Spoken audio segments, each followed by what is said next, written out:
Jenks from the Howard Stern Show, and Doug Bruckner has the 411 on him.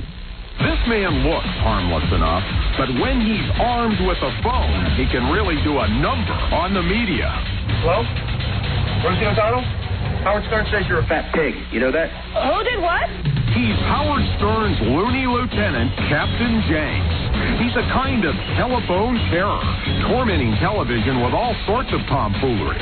On the phone right now, we have Tom Dick. There's been a severe hurricane warning. What the Weather Channel doesn't know is that the man on the phone is not Tom Dick. No, it's the king of all phony phone calls. All flights in and out of the Raleigh and F. Jackie area have been postponed until further notice of Baba Booey's Big Green Chopper.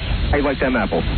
Sounds like it's a pretty busy morning, pretty serious situation there. Isn't anyone at the Weather Channel listening to this nonsense? Yeah, I like to say Grease Man sucks and Howard Stern rules, and you suck too.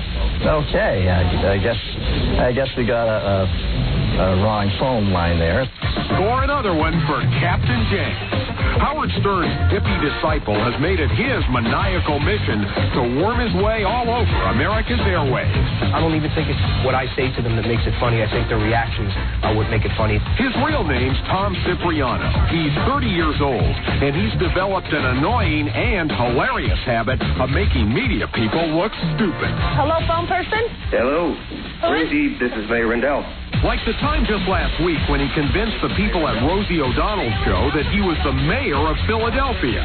The mayor gave Rosie this greeting. Howard Stern said you were a fat pig. Oh, you know that? really? Interesting. Thanks for calling. Ouch. It is rude, it is crude, but who do you really blame? If they don't check their sources out, that's their fault. Do you think that you might be able to listen to Howard Stern next? Well, we haven't had one of those in a while, that's for sure. Pardon? Especially during a hurricane. Captain Jenks' silliness has sparked an army of imitators. One clown got on ABC News Live and made a real fool of Peter Jennings during the O.J. Simpson slow-speed chase. Can you hear anything, Mr. Higgins? It's just too much commotion. I see O.J., man, and he looks scared. It's driving media outlets crazy, but for Captain Jenks, it's simply a matter of too many channels, not enough time. Howard Stern rules. Do you like Howard Stern? Sir, how do you feel about Baba Booey? Howard Stern is God.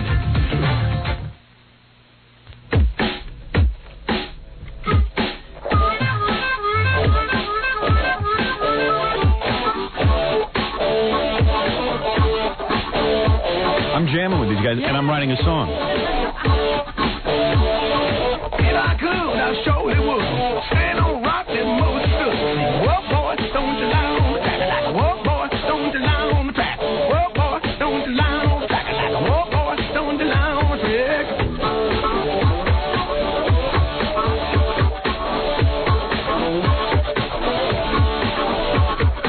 See my old lady sitting in the shade, talking about the first time we got laid. Sing, whoa, boy, don't you lie on the track. Like a whoa, boy, don't you lie on the track. Whoa, boy, don't you lie on the track. Like a whoa, boy, don't you lie on the track.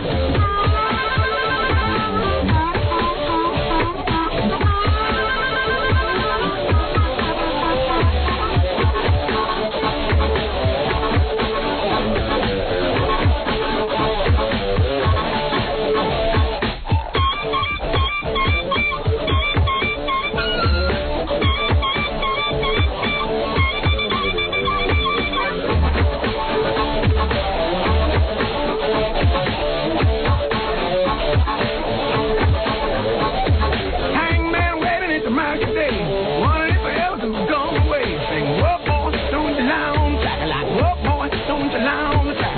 Whoa, boy, don't you lie on the track. Like, whoa, boy, don't you lie on the trail.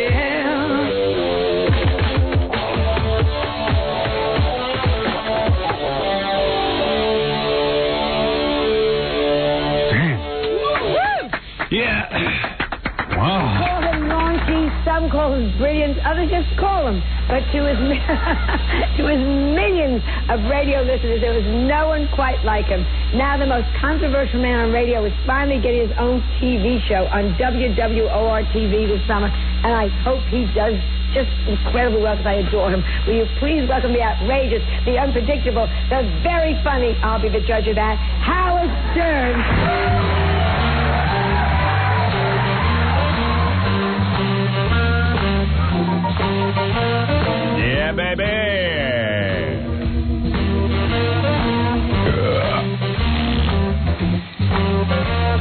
morning, everybody. Look at our little network.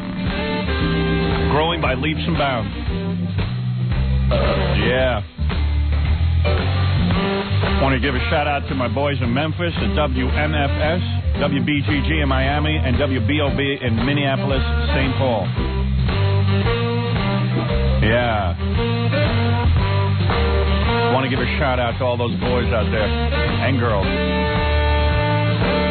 Good morning. Yeah, wow, we just had a beautiful weekend, didn't we? I wouldn't know. I stayed inside and watched basketball. I did that 3-game marathon again on Sunday. Yeah, I wish they would have broken up the games, so did a little on Saturday, a little on Sunday. But all of it on Sunday? Yeah, I mean, I kind of feel worthless after watching about 9 hours of television. You know, what's that all about? Like, do I have a life? I actually spent Sunday reading the Mia Farrow book. She stopped by today, and I got to tell you something, man. You really got to read that. It's frightening. I kind of skipped ahead to the Woody Allen parts. Yeah. Because that's what I was most interested in. And I know Mia said that she didn't want to spend the whole day talking about Woody, but I might just have to anyway. I mean, that guy is a freak. How could she stay with him so long? Well, that's part of the thing. You read in the book, and you realize what a super freak he is, and then you go, man, Mia's so beautiful. But the conclusion I came to is that Mia just had a horrible self-image, that she felt she was worthless, that she was a terrible actress, that she was ugly. Yeah. Oh. I mean, that's the only explanation I can offer of it. But, you know, let Mia handle it. And, all right, she'll tell us. Yeah. That's pretty cool. Off men completely now? One would hope so, but you can ask her that when she comes in. Write that down. That's your question. All right. Are you off men completely now? I don't know what it is with you broads, but you never can get away from our meat. You know, completely. You try. I know you tried for 7 years. But excuse me? You're probably one of the few women I know that was that successful. But, you know, I haven't lost my mind and hooked up with somebody who's going to... Oh, we don't know that yet. Oh, shut All right, listen, baby. I got to take a break. I'll come back. I got to talk about this Eddie Murphy thing. I want to know what happened there. Man. What's up with that? I wanted your take on that all weekend. Well, first of all, I didn't know that Eddie... I didn't even know Eddie ever left his house, so that's interesting in itself. Surprisingly, when he does, it's to do social work. Yeah, he likes to help people. That's the funny thing.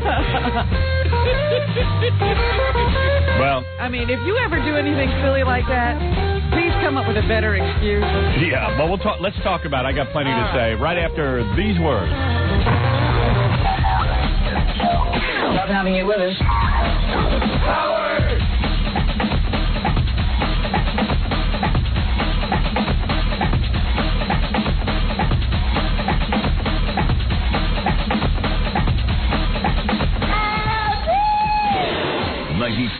Broadcasting from the top of the Howard Stern building.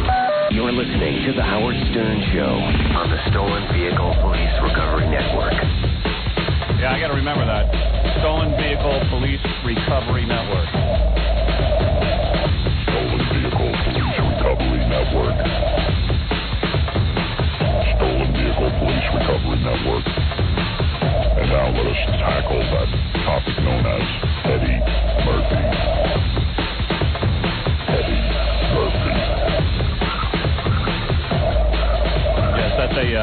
That's a doozy. I couldn't wait to get back on the air Friday. I said, why does that always happen on a Friday night? Yeah, well, Eddie's smart. Yeah.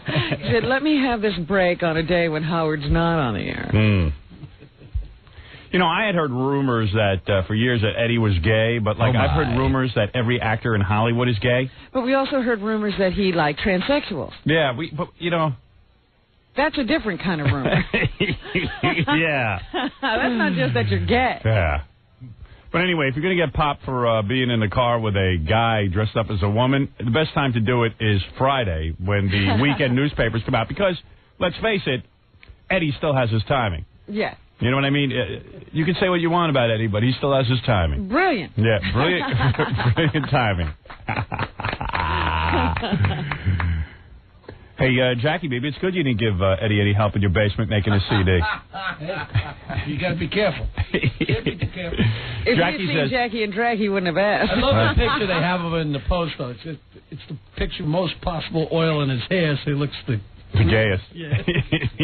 Look at that picture, like, well, maybe. They had one. Yeah, I know. They had one picture of him on Sunday of him with his shirt off. You know when Eddie was into like his shirt off. Oh, right, the whole sex symbol. Yeah, wearing his white silk pajamas and stuff, and like he has his shirt off and he's wearing like pantaloonies.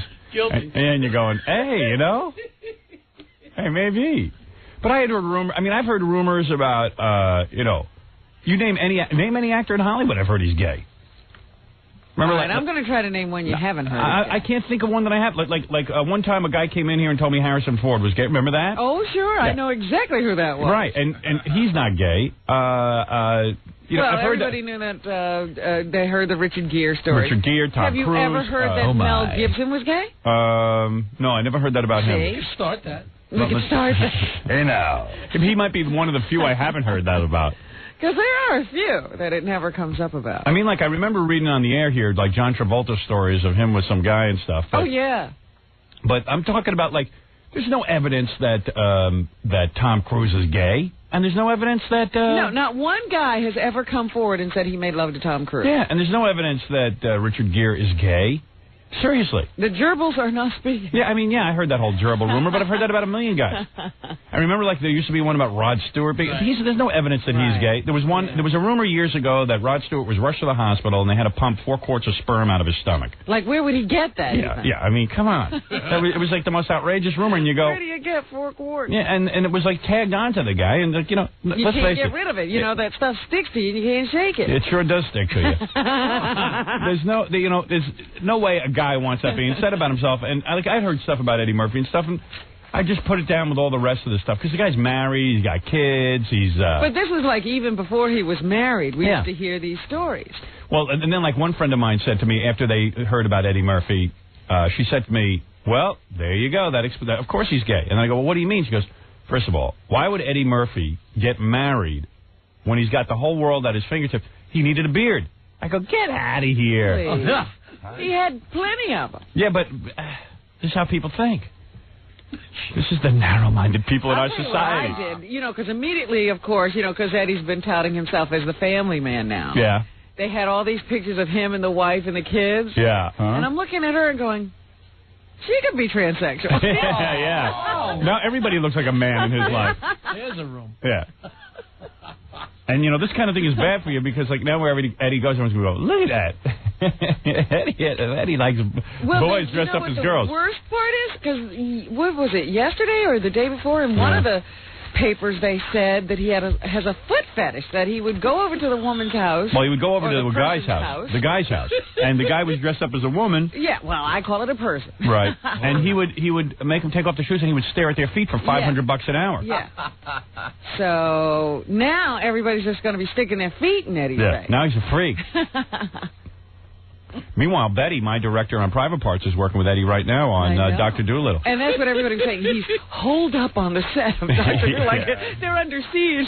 I was going to call Betty this weekend because we talk once in a while, but I figured, well... That would have looked strange. That would have looked weird. Like I was fishing around for some information, and I don't want to get into that with her. Right. Not that she would ever say anything. But you don't want her thinking you're calling to fish for information. I actually had something to call her about because we talk. We made a pact to talk every once in a while so we don't lose touch because we enjoyed working with one another. But I had something I actually wanted to tell her.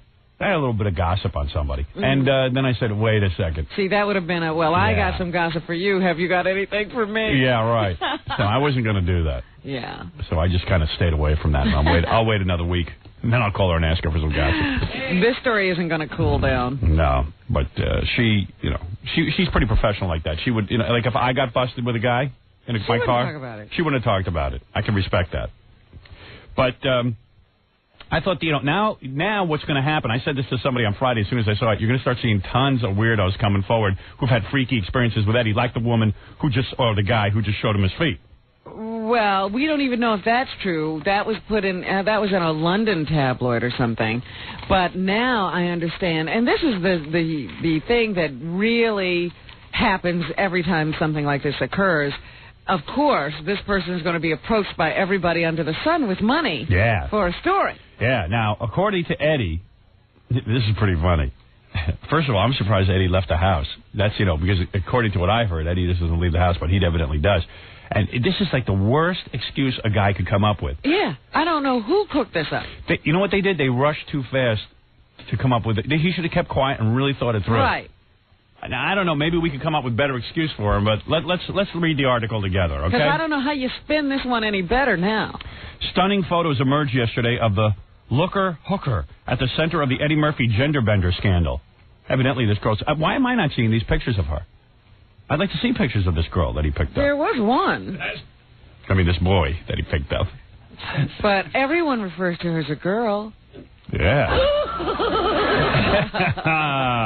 The pictures show transsexual Addison Seuuli. It's one of those weird names that, like Sam Kinnis's girlfriend had. Samoan or something. Yeah. He is Samoan. What was Sam's girlfriend's name? Malika? Malika Surieri? Yeah. This is like Addison Seuuli. As a sex-change stunner wearing a skin-tight camouflage print. She has a cascade of curls and her midriff is fetchingly bare. At least they're calling her. I mean, that must make her happy. Well, that's what I was saying. Everybody refers to her as a woman. She's got a penis, everybody. Wake up. Even though she's locked up with a bunch of guys right now. Yeah. She's smiling coyly and holding her left hand to her neck. Seuuli, 20, is in the Los Angeles County Jail serving 90 days for violating her probation for an earlier prostitution arrest.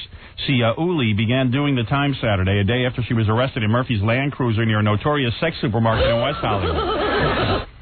The star of Beverly Hills Cop claims he didn't know she was a transsexual and he just offered her a ride home. He described her as a beautiful Hawaiian-looking woman. Murphy, 36, wasn't charged because cops said nothing happened. But I guess the cops... Now, that's a good... that helps his story. Because apparently they followed him for a couple of miles. Yeah, so what? Where the hell were they going? Maybe they were going to his place. Maybe they were going to a hotel. I would like to know the route to her house. See, I'm trying to give Eddie the benefit of the doubt. Yeah. Well, at least we could say, in his favor... He didn't immediately pull over. Like Dominic called me Friday laughing hysterically. He's like, well, at least we can say in his favor, maybe he didn't know it was a guy. That's the only thing he can say in his favor. Now, here's the funny part. The comedian claims he doesn't know Seuuli. But her cousin, Ione Seuuli, told the Post the two were friends and he even offered her a movie role. Right, apparently he had visited her 4 times or something. Well, then there you go. I mean, then he knows it's a guy. That's according to the cousin. I don't know where they met or how they met, but Eddie is Addison's friend. He said Addison often talked about him, and Eddie has met some of the family. Now, I'm also reading stories, though, that she was just starstruck when he first pulled over. So I don't know what it means. Eddie was... First of all, what's Eddie doing picking up any... First of all, this is a guy, he's a very famous guy. Why would he pull over and pick up a prostitute and give her help? As Eddie said, I'm just using his words. Yeah. He helps a lot of people. Yeah, but why would you risk your life? Before. You know, why not go to Vietnam? You want to help somebody. What? I was having this conversation with my dad on Saturday night about, I've never helped anybody like that. Well, I said, why would a star of that caliber, who's afraid of all kooks and freaks, afraid of anything? He's got a gate outside his house, looks like a prison. Right, he always comes out with about 10 billion bodyguards. Right. And I said, why on earth would he stop to pull over, for this person? And my father goes, well, he came from one of those bad neighborhoods, and, I guess he just knows what it's like, and he wants to help people. And I'm like, Dad, he wants to help a sexy young woman. You spin stories like this because some people will buy them. Yeah, I guess your dad buys them. Your dad's as simple as you are. Smart guy. It's amazing. Yeah, smart guy. Yeah, I guess when you come from a bad neighborhood, you like to just help other people. He's helping someone who's rather attractive. There were bums, I'm sure, lying on the street, too. I didn't pick up that toothless guy that was on the street. Yeah, why this one? What's he doing in that section of town? And what's he doing out at 4:45 in the morning? Well, one of the cops said anybody who's in that area is there for one reason. And, Eddie knows where he was. Eddie was supposed to get Addison apart in one of his films. Ione Seuuli, 33, a car mechanic, said his family was shocked to find out Addison had been selling sex on the streets of West Hollywood, okay? So, they didn't know he was a prostitute, but they knew about Eddie Murphy. Yeah, that doesn't... it doesn't wash with me. Seuuli was sent to the male section of the county jail because she has some male anatomy, but segregated in the hospital wing for protection. I'll bet. Oh, man. Murphy denied picking up Seuuli for illegal sex. I love my wife, and I'm not gay, he told Entertainment Tonight. Yeah, I love my wife and I'm not gay. I love my wife and I'm not gay. Oh, my. Murphy, who lives in an Englewood, New Jersey mansion called Bubble Hill with his ex-model wife and their 3 young children, is in L.A. to film Dr. Dolittle, a family film. Right, a children's film. You know, it's so funny. He spends so much of his time wearing all his disguises, and this night he's dressed as himself. Yeah. Should have been the Nutty Professor that night. Yeah. And the paper's full of weird stuff. But, you know, that's a kind of a weird excuse. I didn't know. I felt sorry for her, and I was just trying to give her a hand. Yeah. I bet you were. Yeah.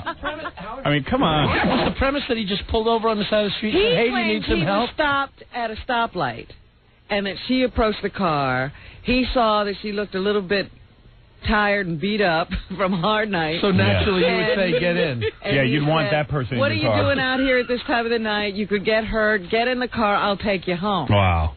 He is a nutty professor. Sounds logical to me. Yeah. Say that all the time to people who are hanging out on the street. Why'd you get in my car? Get in my Land Cruiser. If I came to the window, he wouldn't let me in. Yeah. I don't know, man. Yeah, he wouldn't give Jackie a ride. This guy's afraid to even walk out of his house. Now he's helping. He's a good Samaritan. But only at 4 o'clock in the morning. At that time, he's brave. Yeah. She just had to be During cute. the broad daylight, he's got 50 billion people around him. Yeah, but, you know, man, I wonder what the deal. I would love to know what the hell's going on. You know what? I'll tell you. Yeah. Well, once you do something like that, your home is not a safe place. Yeah. Don't go there. Don't lay down in bed. No, I think his wife will just accept the whole thing. You think so? Oh, yeah. You know what? I looked at her, and I hate to say this Yeah. because... She is beautiful. No. I was going to... she looks like Camille Cosby. It's having a rendezvous. So maybe he'll get that same kind of treatment. No problem. Just come right back home. Come on home, baby. The Nutty Professor. And I understand now. See, that's another thing I didn't know. Eddie's got a couple of other kids outside. Oh, really? Yeah. Oh, no kidding. I didn't know that. Yeah, a couple of... Jackie, did you know any of this? You knew Eddie. Different people had hit him with fraternity suits. Wow. And, one was an ex-girlfriend, and I think there's another one. Wow. So You're this kidding. is all news, that I was getting. Is that stuff he's admitted to? Yeah, especially the one. I don't know about two, but certainly one he has now claimed paternity for and pays child support. Everything I ever heard from guys who used to go over Eddie's place, Bubble Hill, who used to get to go there and stuff before he was married, they used to have like little sex parties and everything over there. That's why it was called Bubble Hill, because Bubble Hill means like Party Hill or something.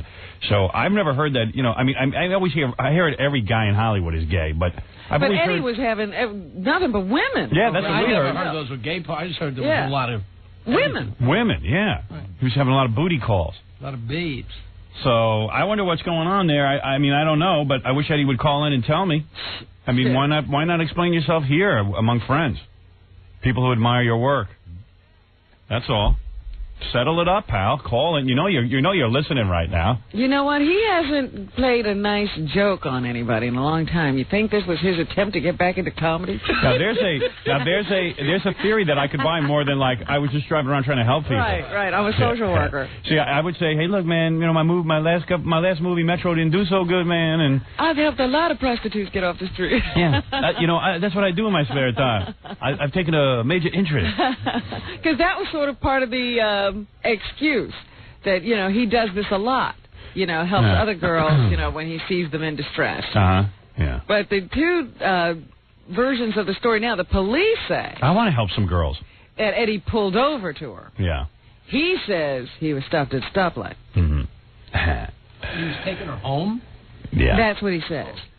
He was talking to the animals. After a whole day at Dr. Dolittle. Yeah. He was in character. He was being a doctor. He was being Dr. Dolittle with the girls. See? So you don't get it. He was in character, couldn't get out of it. And he got restless at home at 4:45 in the morning and decided to go get a newspaper. There you go, yeah. I need to know what's going on. That was why he was out of the house. I think the less he says, What'd you say? the less he says. Yeah, just keep quiet. I'm at 5 in the morning, and I want to know what the news was. I wouldn't offer any explanation. CNN suddenly went dark at his house. He had to get a paper.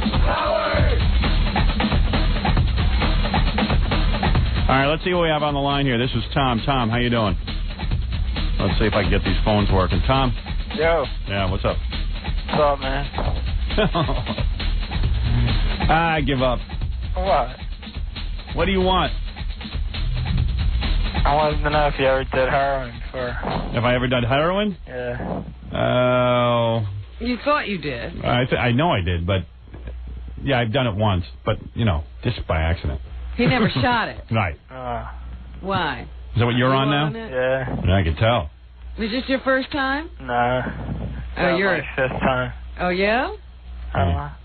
It sounds like you like it. Yeah, I do. Well, it must be incredible. One hell of a drug. People I've spoken to, I don't know why these phones sound like this. I had them work on the phones this weekend. I made a big mistake. Well, that's your fault. And I asked them, hello? Yeah. And somebody just picked up the phone.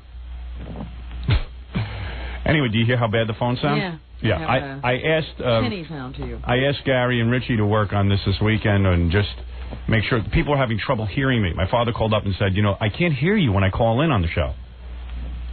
So I just had them tweak it a little bit so people could hear me, so that's why now we have phones that don't work. Oh, wonderful. It's never tested. It's never tested completely.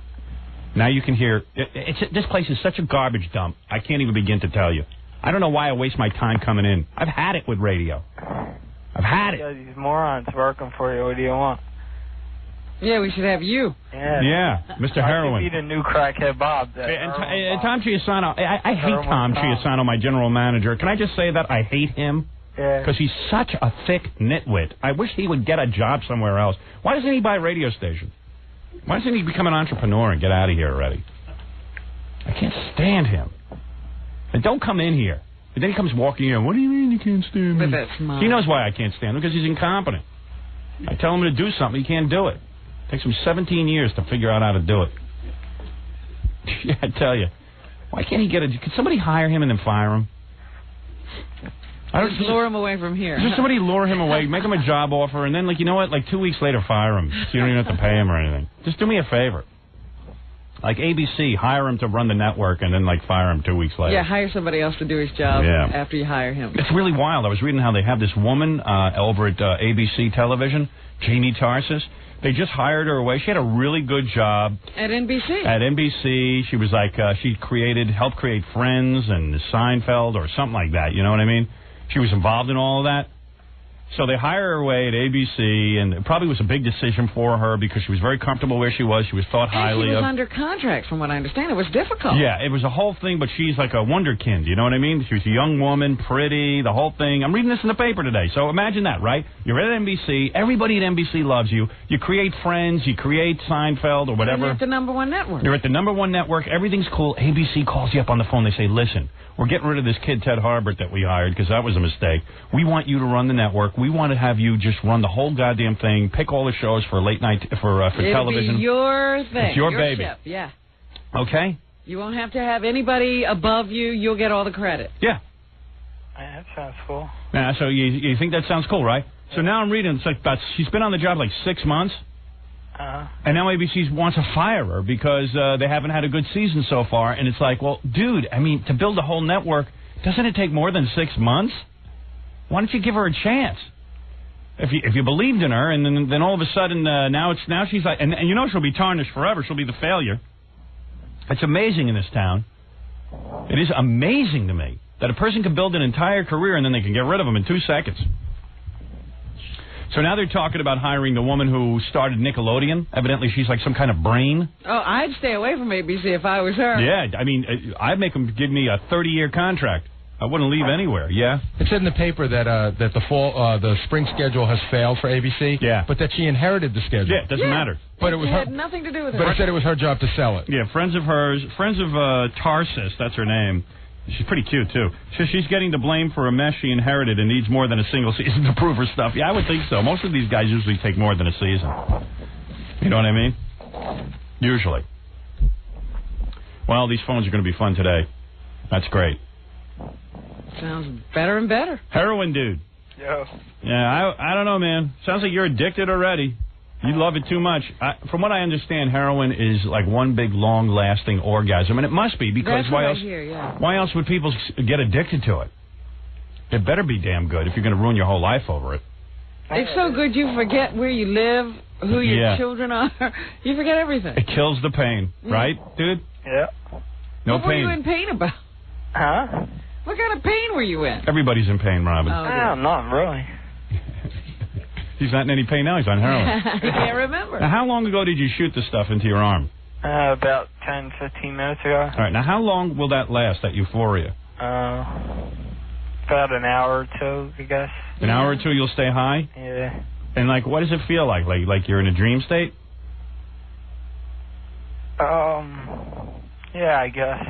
Something like that. Does it feel, physically, does it feel good? Like, does it feel... I have heard stories that people, you know, if you really are into heroin, it feels good putting a needle in your arm. Really? Yeah. Yeah, next you're going to have to start robbing people to get money for your habit. I hope not. No, first you'll start taking your parents' stuff. Oh, yeah, that's right. You can start robbing your parents. Do you live at home with your parents? Yeah. Yeah. Yeah, you start going through your mother's purse. That's the first. How old are you? 31. 31? And you live with your mom and dad? No, no wonder you're trying to forget. You are in pain. Yeah, of course he's in pain. He needs heroin. See, this guy, it should be legal for him to take heroin. Yeah, they should just give it to him. If he's 31 and he lives at home, I say you should be allowed to take heroin by law. They should be allowed to sedate you. You're still with your mom and dad and you're 31? Yeah. What is that all about? Don't you have a job? I had one, but I lost it. Yeah. What'd you do? I worked in a warehouse. So how could you lose a job working in a warehouse? I quit. Oh, you quit. Well, you couldn't take it anymore? No. Too much pressure. Yeah. Well, you know... So, what do you do if you have a 31-year-old child, Howard, who can't keep a job in a warehouse? You kill him. No, the parents should be on heroin. Yeah. So, dude, how did you pay for the heroin? You have some money in savings? Yeah. And then when the money runs out, what are you going to do? Like maybe hit your mom's pocketbook? No. What are you going to do? If you love it so much, how are you going to get money for it? And by then you should be addicted. You'll do it. I hope not. Dude, just think you're going to be like rifling through your mom's pocketbook and she's going to be yelling at you and then they're going to kick you out of the house. And your dad's going to be all Then pissed. you'll tell your friends about when your parents are away so you can ransack the whole house. Because every heroin story is the same. Maybe I'll just get a job with the boys, you know. At the boys' center? No, I would get a job where the boys, where I get it from. Well, get a job dealing heroin. Yeah. Oh, I see. You'll get involved in the whole heroin every trade. heroin addict can work where they get the heroin. Yeah. I know. They can support you. I'll go into the heroin trade. Yeah, but meanwhile, dude, you'll be eating up all the fits. No one's going to want you working for them.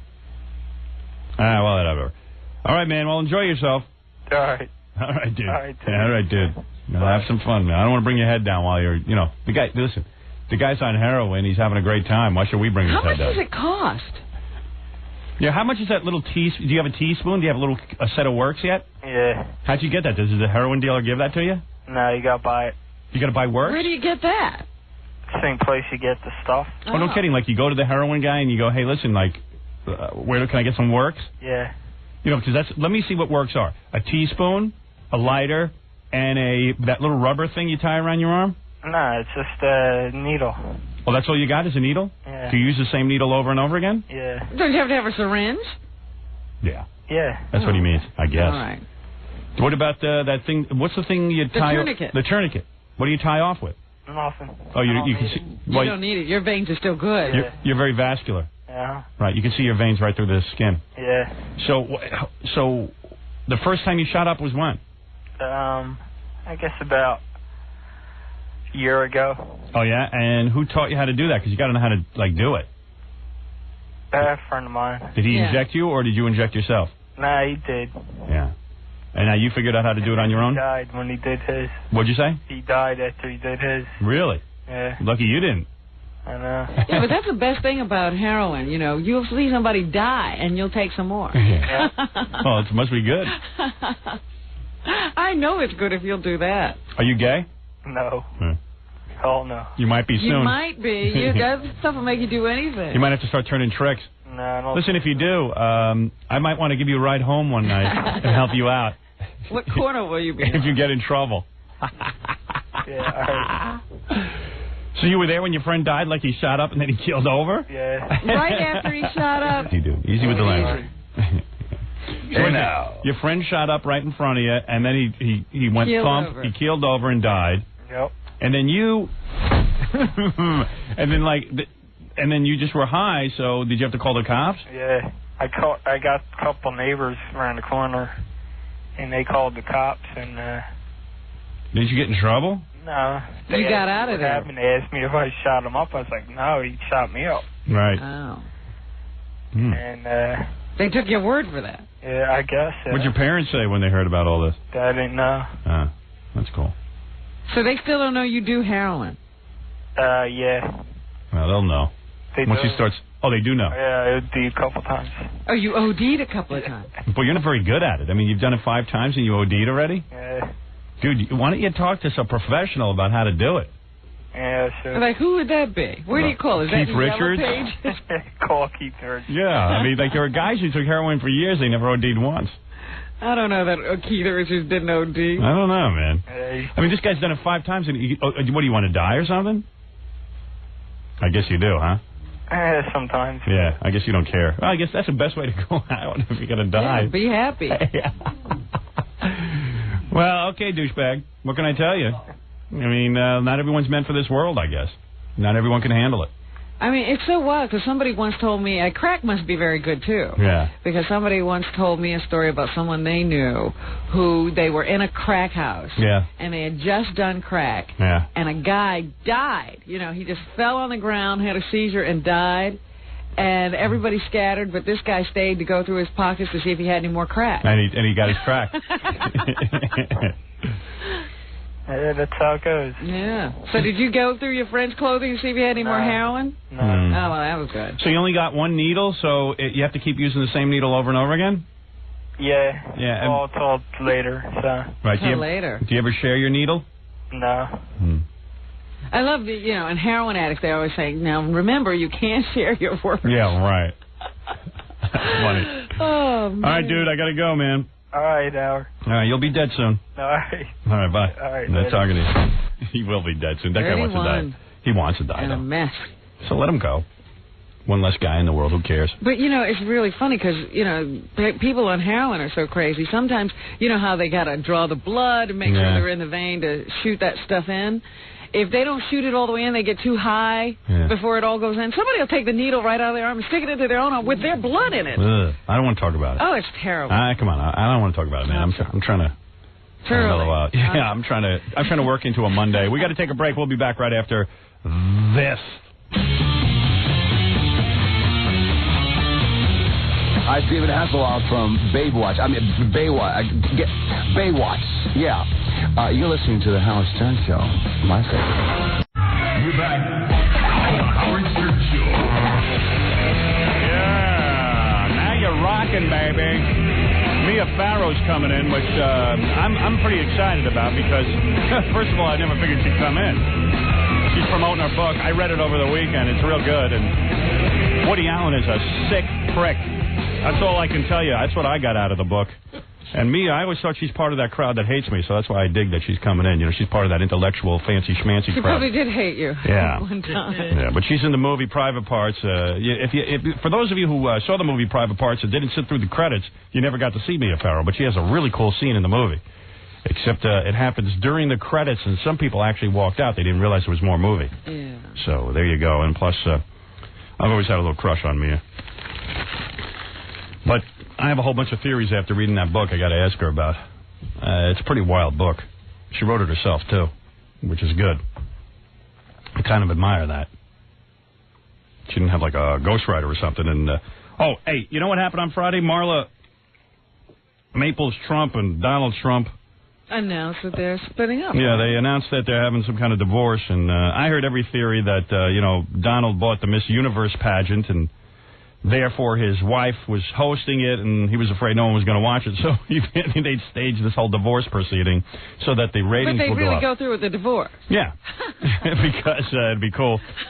But the truth of the matter is he's got a lot of money and lots of chicks and he basically couldn't stand her. I read one thing that said they've been split for a year. Yeah, he hasn't been hanging around with her for the longest time, and I don't think he could really stand her or her family. But I have a problem with it. Let me just finish the sentence for one second. Her family was a bunch of rubes, from Georgia, according to what I read in the paper, and everywhere she went, like the Beverly Hillbillies, she would travel around with They had them. the whole family with her. And it made him nuts, and I guess he got married because guys do silly things. Now, here's the deal. Yeah. I read this one thing, and I said, this makes sense to me. He was into her body. Yeah. And she was into his money. Right. All right? Yeah. That was the deal. That's why they got married. Okay. You know, I mean, he hung out with her there. You know, she got rid of Ivana for him. Hmm. She hung in there. She didn't leave when the money left. Right. He felt he owed her Right. for doing that, so he married her after she got pregnant somehow. Yeah. Hey, he didn't want to leave her. And the whole point was, well, that was the deal. She had the body. He had the money. It was a trade-off. Now that he's tired of the body, does he get to keep all the money? Yeah, sure. He has a I don't prenup. like that deal. Well, then somehow women are losing in these prenuptials. Not really. I'd say anybody who came into a marriage with zero and walks out with $5 million is in pretty good shape. They don't say it'll be $5 million, though. They say it could be 1 to 5. Well, she's an idiot. Nobody knew that. You got her to sign that agreement. Don't sign those agreements. I guess that's the moral Yeah, but to the you have story. no leverage when you have nothing. Yeah, well, hey. That's why it's fun to be rich. I guess. I figure if the woman's giving up the body, the man ought to give up the money. Well, he had already had the body. He could have gotten anybody's body. So she had a nice ride. She pulled the okey doke. She got him to do the whole ring thing. Yeah. Well, she got something out of it. We know her name now. We got to change the rules back to if you marry, it's 50-50. Yeah. Well, then these poor women will never get to marry At him. least we won't have this ruse going on. She got $5 million more than most of the girls who sleep with Trump get. Look at it that way. If you want to have a happy ending. Oh man! I So- looked at that. I said she gave up the body. And she's kind of kooky too, because this New York Post reporter came up to her Yeah. over the weekend and said, "Hey, honey, what do you think of what's going on? Do you have a comment for us?" And she threw a hissy fit. She started screaming and yelling at the reporters. If I was her, I'd be happy somebody was talking to me. Well, it hasn't occurred to her yet. Yeah. That the gravy train is about to stop. Yeah.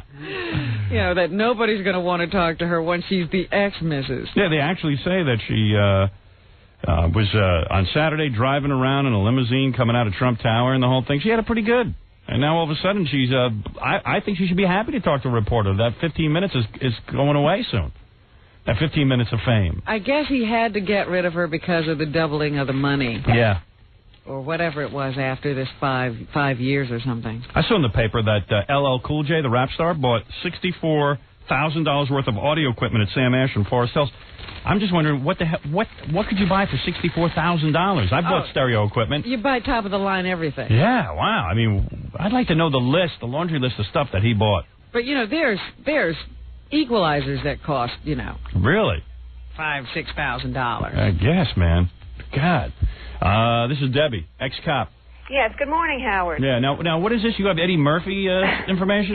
Yes, I do. Now, what this do you is Eddie Murphy Information Center. Evidently. This is an Eddie Murphy fact. All right, let me hear. Okay, I'm a retired police officer and New York City police officer, and this is going back almost 6 years ago. Mm-hmm. One of our posts was on 43rd and 8th Avenue. Right. And on that specific street, at least at that time, you had quite a few transvestites. That was a big hangout. There was one bar there. I don't know if I can mention the name. You don't have to mention the name. Yeah, okay. Well, it was there, and this was a big to-do. And every Friday night, consecutively for over a year, this big limo would pull up on the corner. Yeah. And he'd roll down his window, always say hello, very polite. He was in the back. He'd pick out you, and you. Meet me at the Hilton. Zip, drive off.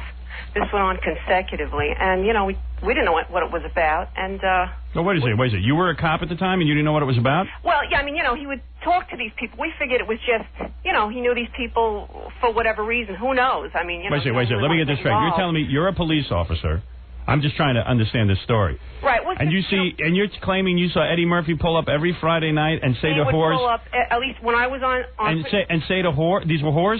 no, transvestites. Oh, just transvestite, but they weren't whores. They weren't prostitutes. Right. So he would say to the transvestite, you, and you, meet me Yeah, at the and I Hilton. thought maybe he was on a level that maybe he knew some of them from show. Who knows? I mean, some of them really do look like women. We didn't question it. Right. But, we got friendly with a lot of them. You can't help but get friendly when, they're the only ones out there at 2 o'clock in the morning. Right. And we asked them, I said, what's the deal with this? And they said, he loves transvestites.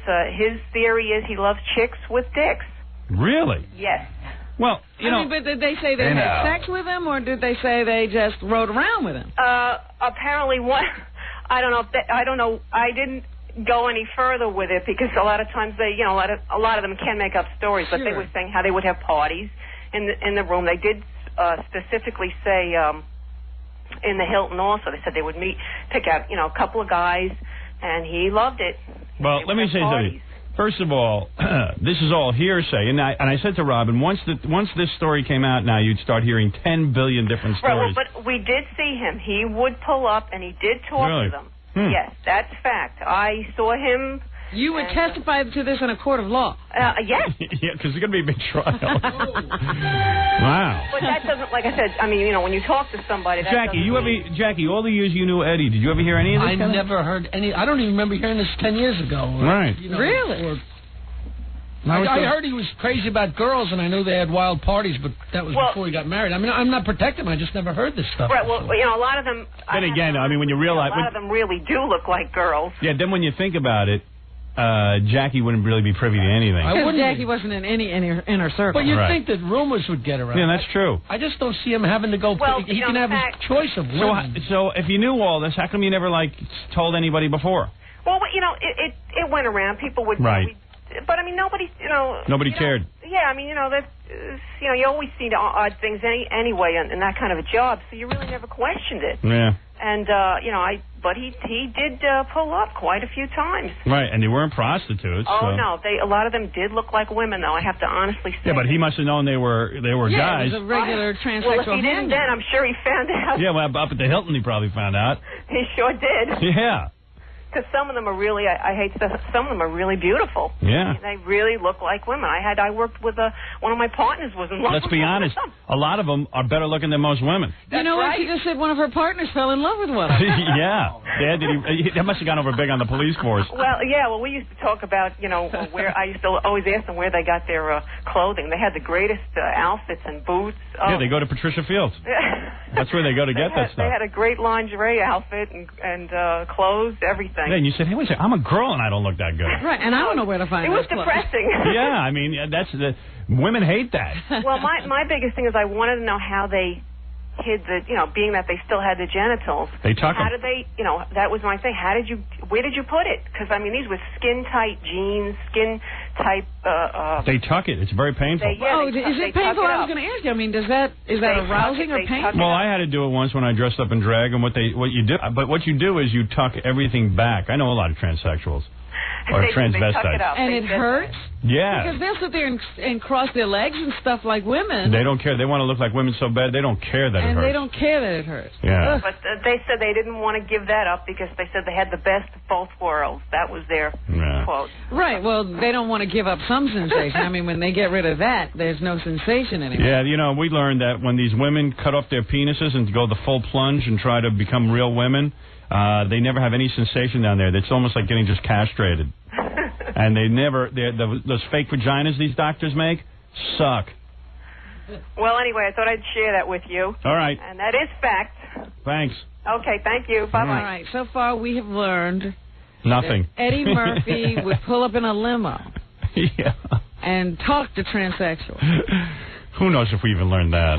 She said it was him. Well, I'm taking the law's word for it. Who knows who she is? Oh, yeah. She could have just been released from a mental hospital. You don't know. Thinks she's a police officer. Yeah, but, hey, the bottom line is the dude was picked up with a she in his car. Hey, now. And it's kind of a hard stretch to make that he was driving this person home. Hey, now. It's a lame excuse. It just doesn't fly that good. When you think about it. No. Woof. I mean, this is Eddie Murphy. Why does he pull over to talk to anybody? Because he's the man. At 4:45 in the morning. Because maybe he's a superhero and he needs to help people. What time was his call? That's what I don't know. It sounds to me like... on that movie set. It sounds to me... Usually it's early, but it sounds to me like he hadn't gone to bed yet. Oh, man. That's just, I don't know what the hell's going on, man. It's just too wild. Love having you with us. It's one of those things I just can't figure out. Oh, by the way, we'll be talking to Sam Kinison today. That's right. Isn't he dead? Yeah, it don't make a difference on this show. We'll be talking to Sam about a bunch of things, so stay tuned for that. Mia Farrow's coming in, too, because She digs me because I'm one of the few people who's willing to come out against goddamn Woody Allen. Boy, is he a freak. You got to read her book, man. It's just, I can't wait to get a hold of her and ask her about the freaky things I read about this guy. You're not going to believe. It's just, I give up on him. I do. You got to get a signal light. Yeah, I do. He's not looking at you. I know. You're listening to the man who made Dial Mattress what it is today, Howard Stern. This is eating into my drinking time. Is the Howard Stern Show. Mia Farrow coming by today. Sam Kinison calling in. Hey, I want to play our song. It's a queef. It's a queef. Queef. Beautiful queef. Beautiful queef, queef. Beautiful queef. Beautiful queef, queef, queef. You got to hear that, man. We had a show on Friday. It was unbelievable where these women came in and passed wind through their most intimate of areas, and we made a song out of it. Amazing. I song now because I love it so much. I still get that image out of my head. No one can get that out of their head, especially the girl standing on her head making these noises. We had 4 women lined up here in the studio, and they created this song spontaneously. Give it a listen. It's a queef, of course, based on one of my favorite songs, It's a Gas, from Mad Max. Remake, if you will. Yeah, it's great. Okay, let's see. Now we got to get this thing rolling. It's never easy. Take your time. When the music stops, you know what to do. It's a queef.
I think this is the worst one.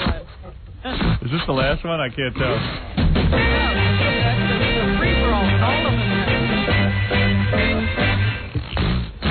This is it. Oh.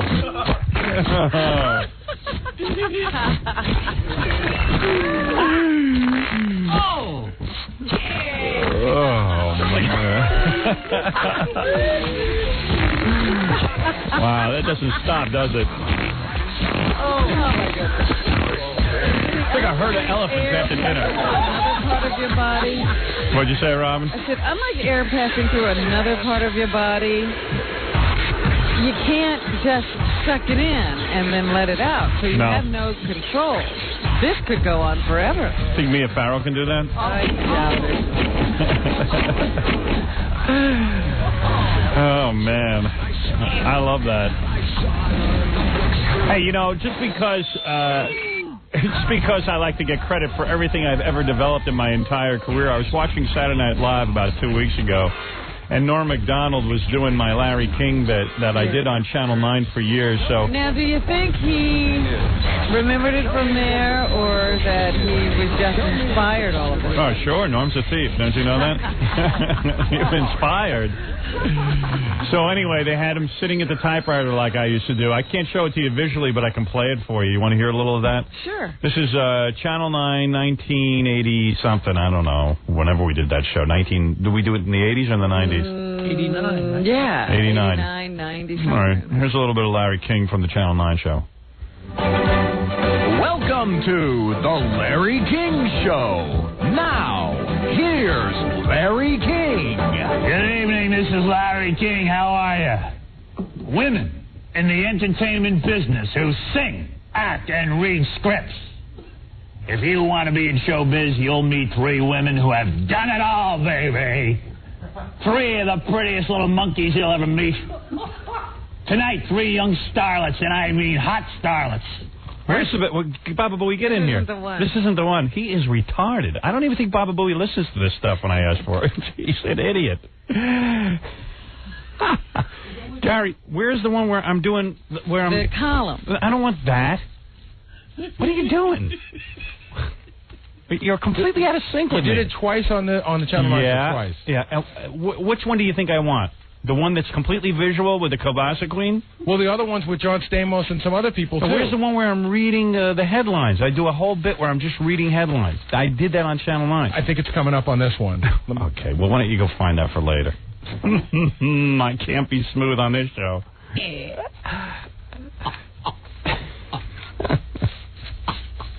Just put everything we ever did on that tape, and I'll just play the whole Channel 9 years. Good job. That's my producer. God, I have to explain everything 27 times. He gets mad at me because I explain stuff to him over and over and over again. Always, I got it. Yeah. But he don't got it. He don't got nothing. I mean, please, give me a break. We'll have that for you in a minute, okay? I'm sorry. I just really apologize.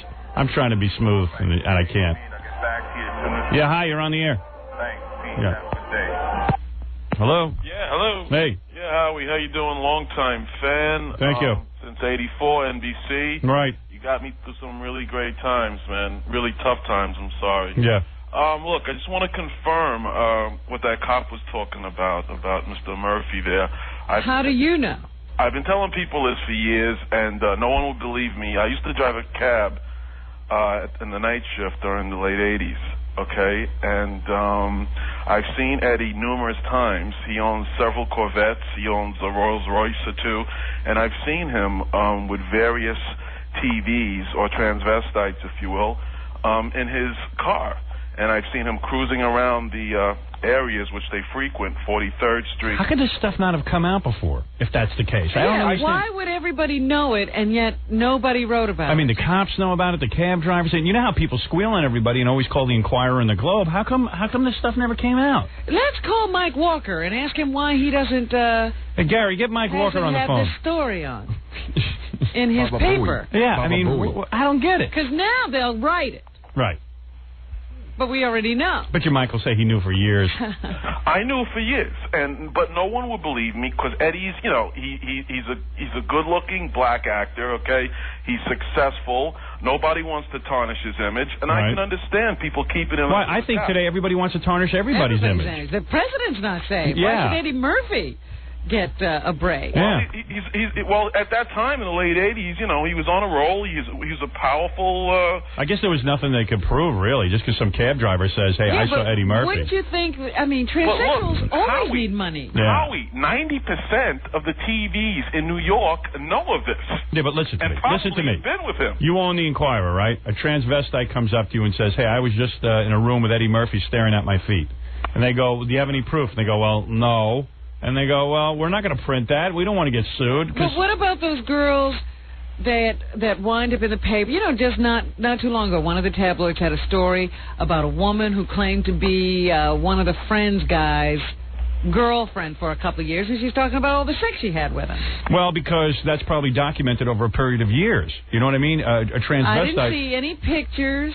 Well, she probably does have pictures. She probably could prove it. She probably has enough witnesses that she was with him. I mean, if she was a girlfriend for all those years. Yeah, but if Eddie's been frequenting transsexuals for a number of years, obviously other the people who were standing around when he rolled down his window and he said, I'll take you, I don't know. You and you. I can't figure it out. That's what I'm saying. Although I tell you, man, Eddie's excuse sounded really lame.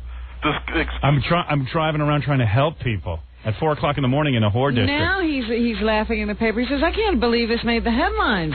If I was going to do this woman or person, I would have pulled over in some dark alley. Yeah. The cops didn't arrest me because I was just driving. He's sticking by the story that he was just helping out. Yeah, well, I don't know. The reason I'm doing this is twofold. Did you tell John that the transvestites used to explain what Eddie's genitals look like? Give me a second and I'll tell you about that. But the reason I'm doing this is twofold. One, because no one believes me. Two, because I was pulled over to him on 57th Street one time about 3, 4 in the morning. And I held up a pad and pen, and I just wanted to run over and get his autograph. He blew me off like I was some sort of a peasant. You should have been dressed as a woman. And I never... Then you would have signed it. You know what, Eddie? Never turn down an autograph. Especially from a cab driver who's a witness. Especially when you're picking up TVs. And what did the transvestite say about Eddie's genitals? But I did pick up this Hispanic transvestite that hangs out in the Bronx, and... he or she or it told me that Eddie, how low Eddie is hung, if it is low at all, and if it well, tell me. Is it low? I was told 8 inches on the curve. Yes, and that one time Eddie had this person's legs pinned back. And was ready to do him or it like it was a woman. And I just wanted to share that with you. All right. Well, it doesn't mean it's true. Thank you. No, sure. All right. Thank you. Well, just in Eddie's defense, just now everyone is going to come out of the woodwork. Right. I mean, and people will make up stories at this point. Right. So you don't know what's truth and what's fiction. What's fiction, right? Oh, my. All I know is, man, it's funny. It is. It is funny, man. Well, it's funny for us. Yeah. I don't think Dr. Doolittle is laughing. Yeah, right. Yeah, you know, Betty Thomas, who directed my movie, is now directing Eddie and Dr. Doolittle, and I was so tempted to call her this week, and I was just sitting around, I was just dying to call her, and I said, you know what, that ain't right, because Betty and I have vowed that we will stay in touch with one another, and we do speak. But I knew if I called this weekend, that would have been, like, wrong. But you know what? I'm just thinking that both of the people who are, you know, majorly responsible for private parts are now embroiled in these major headline scandals. Don't blame me. You know, I was the only guy who wasn't involved in a scandal during the film. Yeah, the safest thing they ever did was work with you. Yeah. Because Ivan used to say during the filming of my movie, he says, now, you and your wife aren't going to get a divorce during this movie, are you? Or you're not going to go cheat, are you? I said, no, I'm going to try and keep it in my pants at least through the filming of the movie and through the promotion. Because the whole movie was based on me being faithful, but I said, you know, it's getting harder and harder every day. Right, and now he's got that Anne H., who's going to be in a romantic movie with Harrison Ford directed by him. Yeah. Who's running around screaming, I'm a lesbo, I'm a lesbo. And then you got Eddie getting picked up with guys. Yeah, Betty's over there trying to make a children's film. Yeah. Maybe Eddie's trying to make everyone forget about Ellen DeGeneres. And, Dr. Transsexual. Yeah, Dr. Transsexual. That'd be cool if he turned the animals into women. Male animals into women. Oh, yeah. Whatever, man. Eddie Murphy's still a funny man, and whether he likes boys or girls will not affect our ability to laugh. This is the question. Will he still be funny for all the right reasons? No. Wonder what Joe Piscopo has to say. Hey, according to Eddie, man, this is the first time anything like this ever happened. He was just trying to help the guy out. The guy was stuck on the street.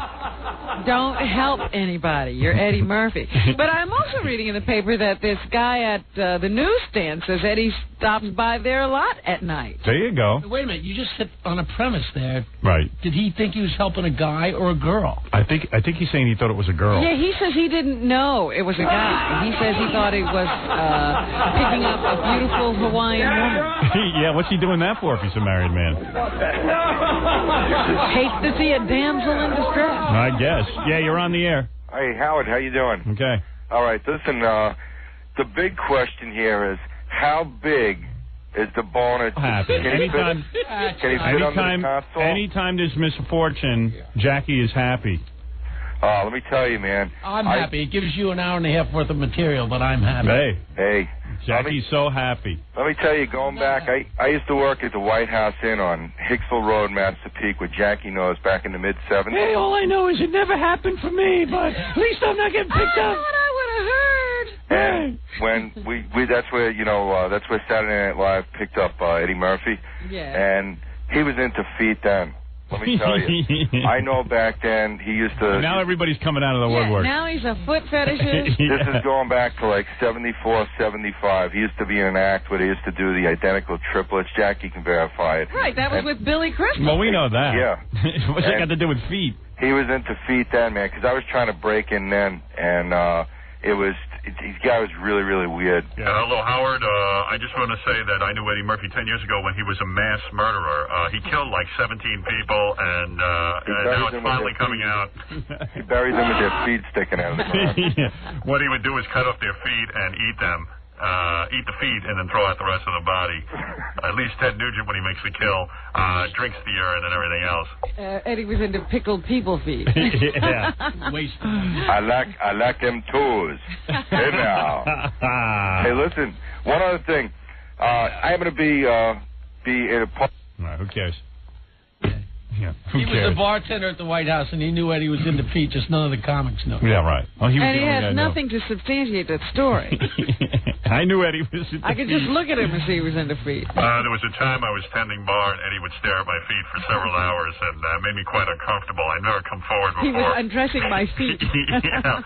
There was a time where I had to take my shoes off because my feet were hurting me, and Eddie kept staring at them, and I just wanted everyone to know that. Sitting on the story for 20 years. He was really weird. Yeah, look. Now, how weird does it make you if you want to see transsexuals' feet?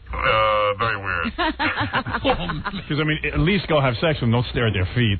That's, yeah, it's one thing to want to worship a woman's feet, but a man who dresses like a woman?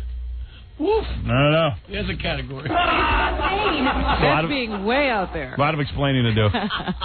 Eddie's probably going to call in later in the show, I'm sure, and want to explain all this. We'll be back with the Howard Stern Show in a moment. Howard.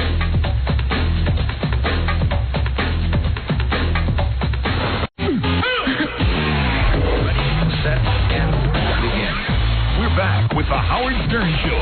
And Jackie Penthouse Joe Page Martling recording CD number 3 at Club Benet in Sayreville, New Jersey, Saturday night, May 17th. His Filthy Joke CDs and cassettes are only $12 plus $4 shipping and handling. Buy 2, get 1 free.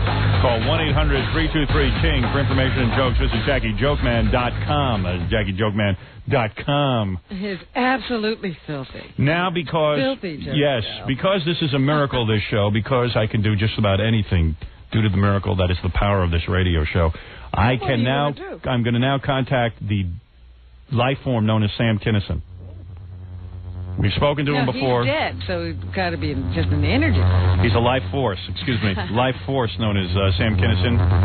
He is being connected to us. We lay the phone wire right on his grave, and because of the rain this weekend, we're going to have a very good connection, I think. The water's a good conductor. That's right. The water is a great conductor.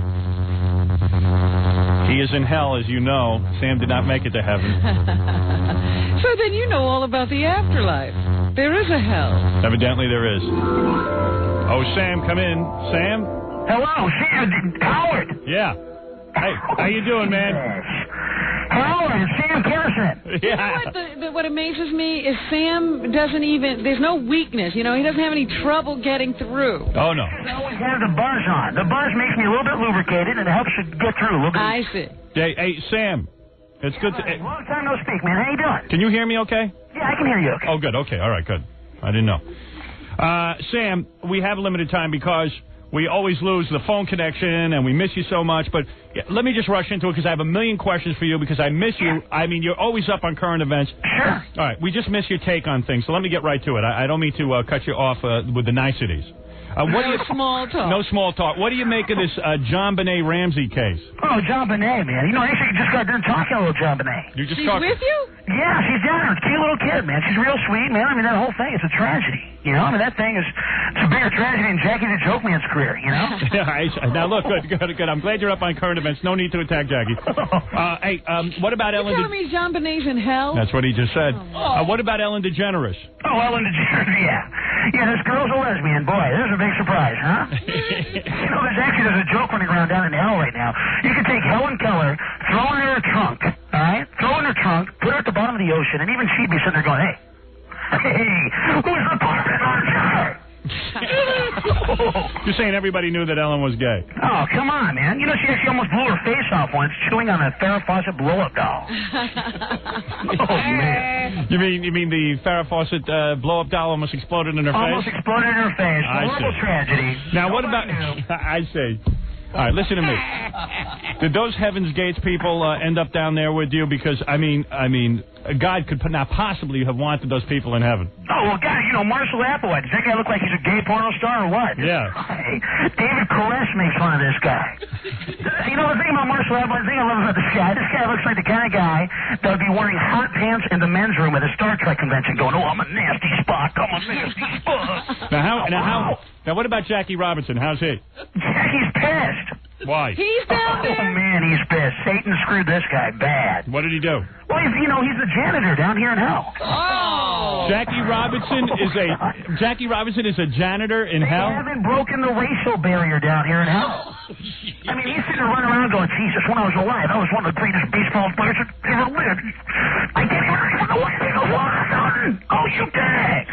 So there's no segregation. Life sucks, death sucks. It doesn't get any better down here, folks. Don't expect anything special. All right, now listen, Sam, you take it easy now. No, it's okay. All right, so far... Take it easy, man. I know how pissed you get sometimes. You throw these little freaking tantrums where you can't even get one freaking cup of hot water from Grillo. You know, you throw these little pussy tantrums going, I don't want it from the microwave. I want it boiled. I want it boiled. Sam, enough inside humor. Let me talk about something else. Talk about my beautiful, sweet Robin. Oh, Robin. Oh, Jesus. Oh, God. That's the only regret about dying, man. I never got a chance to ride between those luscious brown melons. You liked Robin, right? Oh, do I like Robin? Are there any Jews in show business? Come on. Here's your head, buddy. I miss you, Sam. I just hope you can find some happiness. You know, it's weird. I don't like the food here. You know, the weather's a bitch. But, you know, I'm happier than Tiger Woods' dad down here, man. I'm having a great time.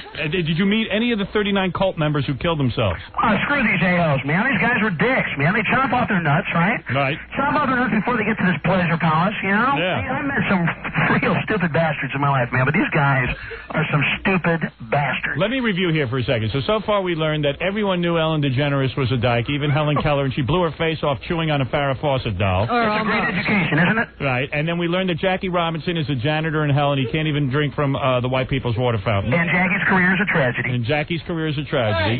We learned that. We learned a lot. And we learned that all of the Hale-Bopp people were castrated. Yeah, well, I mean, you know, these guys are jerks, man. I wanted to tell them. I said, man, you should have brought the balls you cut off. I could use a couple spare ones, man. I need some women down here. I need a woman. I need a slut. I'm in hell. Oh. Sam, I'm losing you. Goodbye. I love you, Howard. All right, Sam. There he goes, Robin. So little time with Sam Kinison. It just whets your appetite just enough to remind you how wonderful he was. He was a great man. He could ad-lib with the best of them. Jeez. Went too soon. Only he'd stick to the script. All right. Oh, stop it. You know, Sam never stuck to a script. What do you expect? You craft these lines and, I don't know. Yeah, they're masterpieces, I'm sure.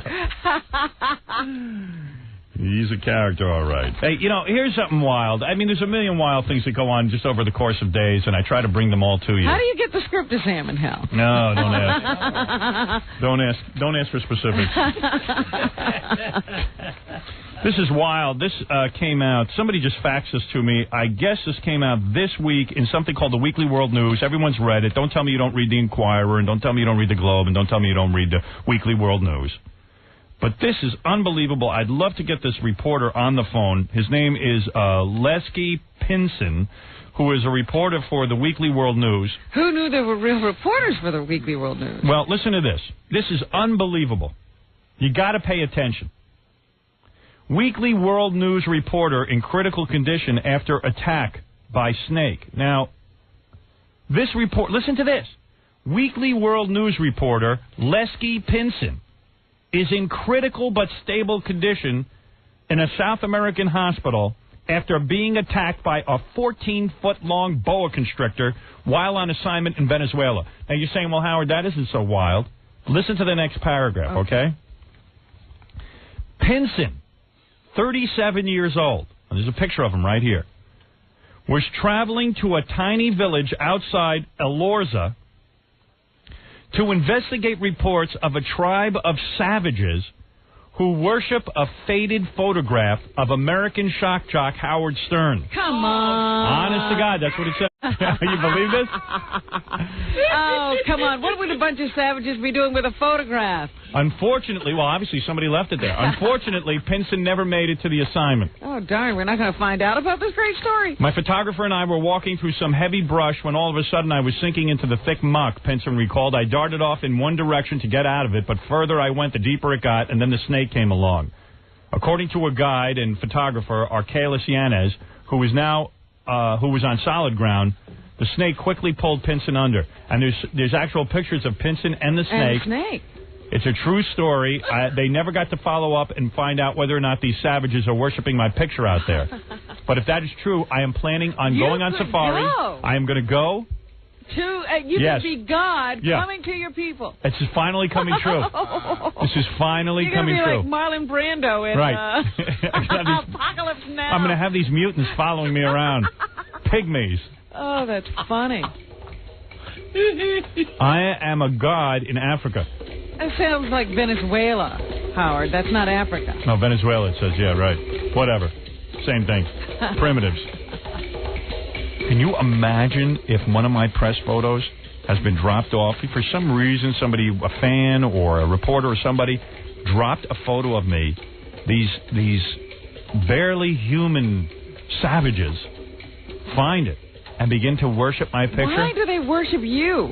Well, because first of all, I look kind of like godly with the long hair and the Jesus They're body. not into the whole Jesus thing. No, but, you could look at me and go, wow. If you're a savage, you've never seen white people before maybe, and all of a sudden you're seeing this, or maybe it's a picture of me as Fart Man, you don't know. It would be interesting to see exactly what picture inspired people to worship you. What a great paragraph. I swear to you, I'm not making this it's up. It's the greatest paragraph in the English language. It is. This is unbelievable. We're going to try and get a hold of Lesky Pinson. It sounds like he's in critical condition. Oh, please. Well, let's call someone. Please, Lord, let him live. Devastating. Time to pray. Well, let's just call someone at the Weekly World News. Yeah, because they sent him out on the story. Because I'll send Stuttering John out to find this guy. Oh, like if Lesky Pinsky couldn't get there, Stuttering John will. Well, Stuttering John's going to be stupid and walk into the mud with snakes. You know what I mean? We're going to fly him in. It turns out they're investigating a tribe of savages who worship a faded photograph of American shock jock Howard Stern. Can you imagine? That's amazing. That is amazing. Now, here's something even more amazing, You're if you can imagine. I am a god. I knew I'd be God one day to somebody. That's great. That is the best. I love it. The only problem is you have to go there to meet your people. I know. I know. Some hot, smelly, insect-infested jungle. Yeah. Hey, Gary, get the Ku Klux Klan message ready about Tiger Woods. I want to make sure we get to that. Mia Farrow is coming in today. I cannot wait to see her again. The last time I saw her was when we were making the movie Private Parts. Yes, I've never met her. Yeah, she's great. I wasn't there that day. I'd be honored to meet her. She wrote a book about Woody Allen. I mean, the whole book isn't just about Woody Allen. And in fact, she did have a life before. She even said to me, I don't want to come in here and just talk about Woody Allen, but I got to tell you something. I'm going to have to just disregard all of those feelings because I read the book over the weekend, and there were so many screwy things, so many screwball oddities that you cannot believe. And how old was she when she met him? She was already, I think, Gary, you read the book too. Would you say she was about 40 or 30 in her late 30s? Something like that. She met Woody? Yeah, I would say 40s. You know what? Yeah. She didn't really give an age. She was with him for 12 years, and that was. Well, who can hear you? Yeah, he's talking to you like you have a private conversation. Yeah, I don't know. Finally, thank you. He tells the truth. I don't know is the appropriate answer. He's off to the side screaming out something. Here's something even more unbelievable, and I love this. I love this. By the way, I just want everyone to know on Sunday I wasted a complete 9 hours and watched every basketball game and even watched some of the hockey game. Oh, now that's ridiculous. Did the Rangers beat the Devils? Yes. Yeah. 1-up? Yep. 1-1. Yeah. So what other basketball games did you watch? I didn't watch any of it. I watched 3 games, all in a row on Sunday. I watched, let's see, it started out, I can't even remember who I watched. The last game I watched, this is so funny, I could watch all these games. Let's see, the middle game was Detroit and Atlanta. Okay. Right? Yeah. And Detroit lost that one. I thought Detroit was going to win. First game is... who was it? It was... First game is Miami, Orlando. Miami won. That's Pat Riley. The Heat. So Pat Riley's coming to New York to play the Knicks, which will be good. Yeah. And the last game was Utah and the Lakers. Yeah, Utah and the Lakers. And, of course, Shaquille O'Neal isn't as good as everyone says. No, he's big and fat, and he lumbers around. Yeah, he doesn't really do that much. He can't get up and down the court too many times. No. And he can't hit any foul shots. He's a really good foul shooter. It's really funny how he can't hit a foul shot. The one thing he has is that spin-around shot. Yeah. When he's inside. Yeah. He's not that good, though. I mean, you but want everybody, I suppose he's young. They expect him to develop. Yeah, and they'll probably get a better team around him. That's the whole secret. Like, there's this guy, Grant Hill. Yeah. Who plays for... Isn't he on Detroit? Yeah. Yeah. He's great. He's great. They're saying he's the next Michael Jordan and everything, and it freaks him out that they're saying he's the next Michael Jordan and everything because he doesn't want that kind of heavy, responsibility. Pressure. But he's real good, and as good as he is, though, he doesn't have that great a team around him, so therefore, even like Michael Jordan, the first 9... Well, who did Michael Jordan play for before he went to Chicago? Because they didn't do all that well, and he wasn't that great when he first got into Who did the Michael NBA. Jordan play for before Chicago? He's been with Chicago his whole career, but he really college ball in I think North Carolina. Yeah, and the thing was Chicago wasn't that good a team until they put together the right guys. You know what I mean? Yeah, because they weren't winning all along. Right. When he came as good as he was. I mean, I think they went to the championship game in college, but when he was in college, nobody knew he was going to be this guy. Right. He was good. Yeah. He was really good, but nobody knew he was going to be like this. Yeah, right. He came on strong. They're saying Grant Hill's going to be like that, too. But anyway, so I sat there and watched every basketball game. Because I keep waiting for Shaquille O'Neal to do something every time I watch one of those Lakers games. And then it becomes a matter of, well, will Shaquille be able to last the whole game? There was one game I watched, and now they're all a blur. But at one point, there were 3 white guys on one of the teams with just 2 black guys. There was actually more white players on the team. I think it might have been Miami. Because I watched that game, I don't remember seeing no, maybe it was the last game I watched. Maybe it was Utah. Yeah, Utah. That sounds right. Utah and they had one little skinny white guy who was real good. I was watching some game the other day. I don't even know what I'm watching. And there was this one white guy. Every time they took him out of the game, the team started to do badly. Utah has a couple of good white guys. Uh-huh. And so does so does Atlanta. Who's that one white guy on Atlanta who's really good? He scored 23 points. I haven't following him. His name begins with an S. That's all I remember. And then there's like a big, Polish-looking guy who I think plays that's for who Utah. I'm thinking about. That's Utah. Yeah. Ostergasten or something like that. Because a lot of Europeans in the league. Ostergast. There's a lot of Europeans in the league. Yeah. That are white guys, but they're like Vlade Divac. The funniest guy. They all have weird names. The funniest guy is Mutombi Matuba. the tall, freakish African guy. If anybody has tape. I don't know him at all. If anybody has tape. Who does he play for? If anybody has tape of the interview that the guy did yesterday with Ahmad Rashad, okay? Please get that to me or play it for us over the phone, Robin, when you hear this guy. Who does he play? I have never heard of him. He plays for, with 3 games. I think it was the first game. No, I think it was in the Atlanta game. Who did Atlanta play again? It's all a blur to me. I mean, I could watch these games and not know one team from the other. Now, is he from this country? No. No, he's from Africa. And does he have that accent? He has the accent, but he has a real deep lurch voice. Really? And they interviewed him after the game, and he hardly has teeth in his head. Oh, and I understand his people worship my photo. So we've got to get tape. The interview that he did with Ahmad Rashad was unbelievable. That's funny. He sounds like Lurch, but with an Uzo accent. With a really thick accent. Yeah. Unbelievable. That's unbelievable. Yes. Yeah, Howard. What's up? Nothing. You called me. Well, you know what? I just want to tell you, you really don't know what you're talking about when you talk about Shaq. He was, like, so good. He wasn't that good yesterday. Well, did you see the calls that the refs were making? They were unbelievable. Oh, get out. Everybody always blames the referee. Oh, Robin, you shut up. Because every time Howard says something, and then you just chime in. Thank you don't you. even know what you're talking about. You're absolutely right. I agree. I don't know anything about basketball, but I watched him. I didn't see much. Yeah, and don't comment. Well, she's right. You can't blame the ref because the guy had a lousy game. If you knew about basketball, you really don't watch it. I watch basketball all the time. Well, maybe you ought to stop watching basketball and get a job. Well, maybe I'm at work now, idiot. And I'm so glad your movie is over because that's all you talked about was your movie, and I'm so sick of hearing it. Well, honey, you could tune out. All I know is all the talking about my movie. We just had the highest ratings everywhere we ever had. So maybe meanwhile, you sat there and listened to me talk about my movie every day because you are my bitch. No, I didn't. And you're a transvestite. And why did you go in Eddie Murphy's car? Because you're really a man. Been in there. You're a man. You've probably. That's all. Go worship my photo. She's behaving like a savage. Go worship my photo, you beast. Ooga booga. Oh, it's one of my worshipers. Oh, man, we got to get somebody down there. Please, Gary, get me the Weekly World News on the phone. A representative. I've got to find out about this unbelievable I don't know how story. you get someone down to that part of Venezuela. The guy got almost eaten by a snake trying to get there. Well, we're going to get somebody there. Obviously, you can't fly into the airport of that village. Well, we're gonna send Tom Chiasana. He can do anything. For some reason, he never dies. Anyway, can kill him. Listen to this press release I got from a lawyer. Renowned boxing, sports, and entertainment announcer, celebrity Michael Buffer, you know the guy who goes, let's get ready to rumble, yes, has filed suit in federal court alleging that Oliver North and Salem Communications violated his service mark because evidently Oliver North started his show with let's get ready to rumble. And he didn't call Michael first? Right.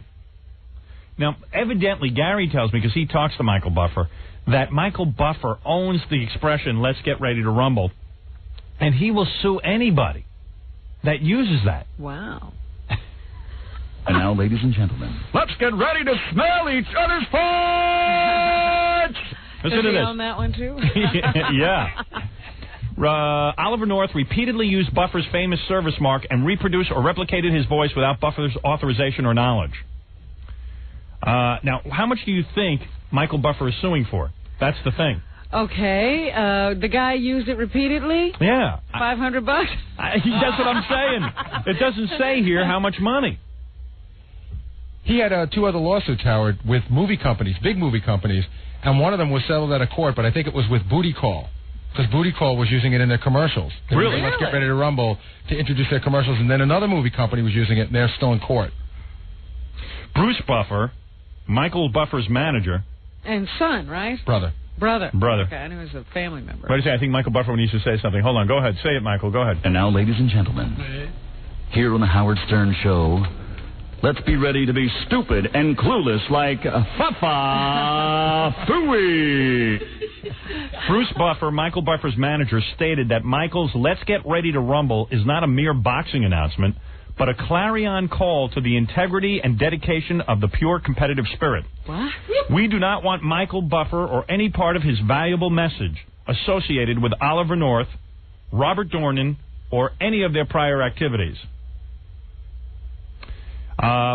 Since Robert Dornan is an extremist who has attacked immigrants, minority groups, gays, and lesbians, as well as the President of the United States, among others, I guess Michael Buffer's going to sue. Oh! But I was thinking about it. If you take Let's Get Ready to Rumble away from Michael Buffer, what do you have? A guy with really nice hair and a German girlfriend who's way too young for him? I don't know. Because that's his whole thing. Yeah. Yeah, but I didn't know you could just, like, copyright Let's Get Ready. I mean, I say tons of stuff. I never copyrighted it.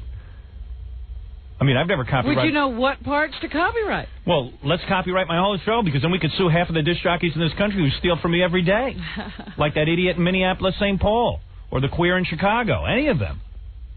Any of these guys who just, do everything. Lesbian dating game. But it's just like when Pat Riley, didn't he copyright three-peat? Three-peat and foreplay. Yeah, according to what we know, Pat Riley, the basketball coach, owns the term three-peat and has sued people for using that. Three-peat. And foreplay. And three-peat, I guess he makes three-peat T-shirts. Yeah, and nobody else can make them. Right. I mean, you could copyright, like, we'll be back right after this. Right. Why not? Because I say that every day. Call my lawyer and copyright that. That's unbelievable.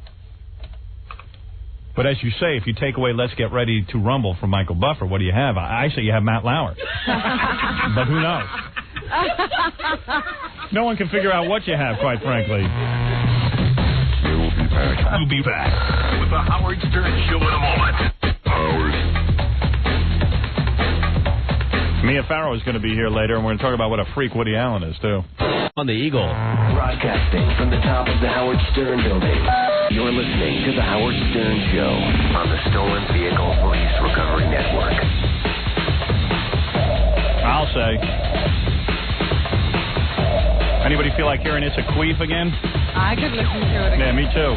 It's a Queef, ladies and gentlemen. And then I've got tape of that guy Matumbo. We got a listener on the phone who has that. Got the tape? Oh, yeah, we got the tape. So on Friday, we had a really big shoe, and we had women down here, 4 of them lined up in front of about 20 guys. Unbelievable. I didn't know about this, that a woman could do this on command. And you didn't even know how to name. Yeah. But it's called It's a Queef.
After dinner. I never heard anything like that, and I am very proud to own that song. It's a Queef. All right, you want to hear the Matumbo tape? Yes, the guy was interviewed after the game, I suppose, or during intermission. Yeah, this is great. Was he a key player? Oh, yeah. He's a big, tall, skinny African guy. Yeah. You can always tell African guys, you know what I mean? Apart from, like, African Americans. Why do you think that is, Howard? I don't know. They just have a look. How dare you. It's the race mixing that happened because of slavery. Oh, is that what it is? So that's what black people are really supposed to look like this Matumbo guy? That's an African, yeah. Really? I think race mixing's good. Got Matumbo scary. Is this Carl? Yeah. Hey, how you doing? Oh, how are you? Okay. You got the tape? Yeah. You ready? Yeah. Okay, hold on. Just a minute. First guy's Christian Leitner. Yeah, right. Right after him. Hold on. That's the white guy who's really good. Oh, okay. Yeah. You know, white guys stand out when they're really good. Okay, here we go. All right. Well, in basketball. Yeah. It's always weird to see a white guy doing so well. And you can tell the Matumbo really likes the white guy. Like, I can't help it. We had to play against each other, and one of us has got to go home a loser, and I'm glad it's not me. It can't be those two big blocks, the big block on the dunk of Grant Hill. What were your thoughts in the final stretch there on that? I think for the fact that I've been in that situation before, playing against Diallo, and it's the best of 5. And I remember blocking Sean Kemp in the end. So they kind of flashed back in my mind. Went right here, went to the shot. I just went and took it away. How about Chicago? You're rewarded. You get to play the Bulls now. Oh, I think I'm not worried about Chicago right now. All I have to celebrate. This is the best season I ever had. Bigger moment for you right now than when you were in Denver and you beat the Sonics? Is this a bigger moment for you? I think it is the biggest moment. For the fact this is my first year, and as I changed everything in Atlanta, I'm so happy. Congratulations. Do I hear Tarzan in the back? I got to get a copy of that tape. You can't even hear it clearly. No. You got to. It's just unbelievable. He's a funny sounding guy. What? Let me send it to you. Yeah, please. All right. All right, thanks. Yeah. All right. That's Matumbo. Yeah, because I can't imagine what he looks like. Yeah, he's funny. With that voice. Yeah, well. You can see him. Oh, I'm so happy. That's it. Oh, I'm so happy. Oh, I'm so happy. It's almost like Hervé Villachez. Oh, I'm so happy. I can't tell you that.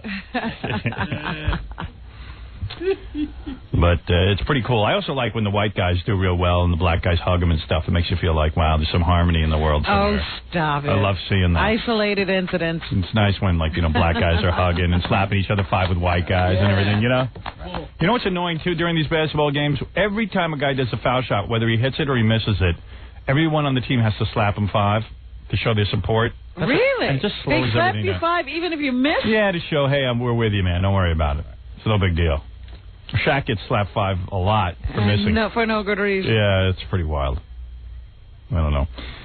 I was watching TV, and Kirk Douglas had a stroke, but he insists on going everywhere and being interviewed everywhere. And you never know what he's saying. It's the funniest thing. What's he supposed to do? I don't know. But Kirk Douglas had this stroke, and everywhere he goes, he seems to have a television camera on him, and they interview him. He's another guy who speaks kind of funny. He's like Matumbo. He's like, I forget. Did you see him on Entertainment Tonight? Yeah. What was he talking about? I think did he get a star or something? He got a star. He goes.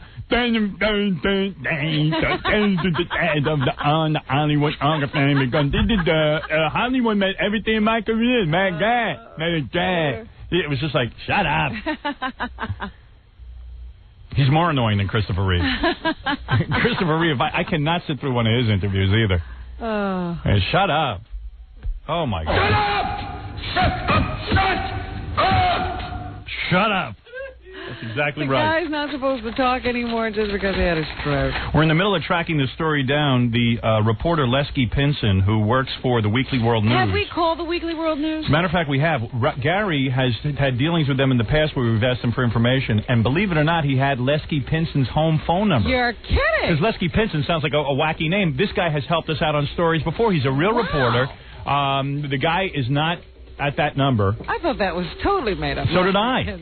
But evidently we've spoken to this guy already a couple of times, and Gary's spoken with him. Yeah. And according to this unbelievable article in the Weekly World News, there is a tribe of savages in Venezuela who are worshiping a faded photograph of American shock jock Howard Stern. And we're working on it. And that tribe of savages is in Caracas now. Evidently. No, they're in the jungle. They've moved. Yes. Also, there is a report that I'm following that some garbage haulers from, let's see, this is somewhere in Ohio. I don't know exactly where. I guess this is from the Cleveland newspaper. Maybe it's in the Cleveland area. But a group of garbage haulers have been suspended, 7 employees, 2 supervisors, because they were there on the job watching my 1994 New Year's Eve special. We did hear about that. Yes, and we're tracking this down. Want to talk to the people? Yeah. Even I say... Even the supervisor, right? It was 2 supervisors, yes. Yeah. Yep. Unbelievable. Everybody got swept out. Everyone's out. Supervisor Richard Graham and Joel Robinson were not in the room at the time of the video viewing, but officials said they were responsible for ensuring that city employees work while on the job, so they should be supervising this kind of thing. The workers have been ordered to serve 1-day unpaid suspension sometimes during the next month, and the supervisors will serve 3-day unpaid suspensions, all because of the New Year's Eve pay-per-view special, which was so wonderful. So many things to watch during that special. One of my favorites, actually. In the ratings reports, I was going over this Ellen DeGeneres thing. She was the #1 show of the week. Her time slot that week, or the #1 show overall? #1 show overall. BDR? That's right. Wow. That's right. That's right. As a matter of fact, the reason they say ER did not win the week is because it was up against a low-rated show called The Shining. It was a remake of the Stephen King Shining. Why they remade this, I don't know. I tuned into about 2 seconds of that miniseries. Yeah. It was the movie. Yeah. Stretched out. Yeah, I talked to someone who told me they thought it was pretty good, but whether it was good or bad is meaningless when a movie is that successful as The Shining. Why, just because Stephen King didn't like the way it came out, why would you sit there and invest all that money and remake the thing when everyone's seen it already a million times? I tuned in, and it was one of those scenes in the bar where the bartender saying, we've been expecting you, I've seen this. Yeah. Well, anyway, The Shining had enough ratings to pull the ER down a little bit. Really? Yeah. But it still was considered a huge flop and not worth the investment. And the Ellen DeGeneres show was the #1 show of the week. So there you go. Well, people love lesbians. Also, I've been as you've always said. Yes. Also, I want to thank a lot of our listeners. Since I've been talking about weird websites and things that go on the web, I have been getting thousands and thousands of pieces of mail with all kinds of weird pictures. I received a video over the weekend, which I monitored, Robin. It was obscene material. It was people having sex with animals. You monitored this? Yes. Was it video or still pictures? Video of still pictures. No, it was video of moving video. And you saw people. I saw women performing fellatio on dogs. Oh, my. I saw all kinds of things that I'm sure are not legal anywhere in this world. I saw a guy getting it on with a cow. Yeah. I saw A it was cow. It was in black and white. I'd seen this film before. The indignities. Yeah. Oh, it was awful. How's the quality? The quality was okay. The two women having sex with a horse was unbelievable because what they do is they put a horse and let him start mating with another horse, and then when he's really into it, they pull him off, and then the women sort of inject themselves into the situation. Who can pull off? Wow, two women. Horse? It took two women to get these horses apart. Wow. I mean, that's amazing in itself. Yeah, you have to watch the whole thing. Yeah. And I saw a woman have actual German enema tapes. All kinds of things. You should get out of the house. Yeah. It was a beautiful week. Sunday, I was locked in the basement when I wasn't watching basketball. I was watching German enema tapes. I've never seen it. Germans are sick people. Enema tapes. Enema tapes. And I just saw tapes of people eating things they shouldn't eat. Oh. And unbelievable things. But you can't stop watching them. Right. I also received I'd say a good amount of videotapes and magazines where you can send away for Russian women. And now they have video of these women. Yes. And now the video, They're are they great. sitting there talking? It's great because they're really uncomfortable. I have the tapes. I'm going to play them for you tomorrow. In fact, it's from a group called World Class Inc. It's just tons of ugly guys going over to Russia. They march in all these good-looking women. The good-looking women, most of them can't even speak English. You have to date them with an interpreter. And they're gorgeous. I don't mean good-looking gorgeous, but annoying, like you can't talk to them or anything, but who cares? And these guys just hang out in this bar and go-go dance with these various girls. And the girls, the ones that can speak English, are like Ivana Trump, but 20 times worse English. You know, like, I like American because they pay attention to you. But they're good-looking, real good-looking.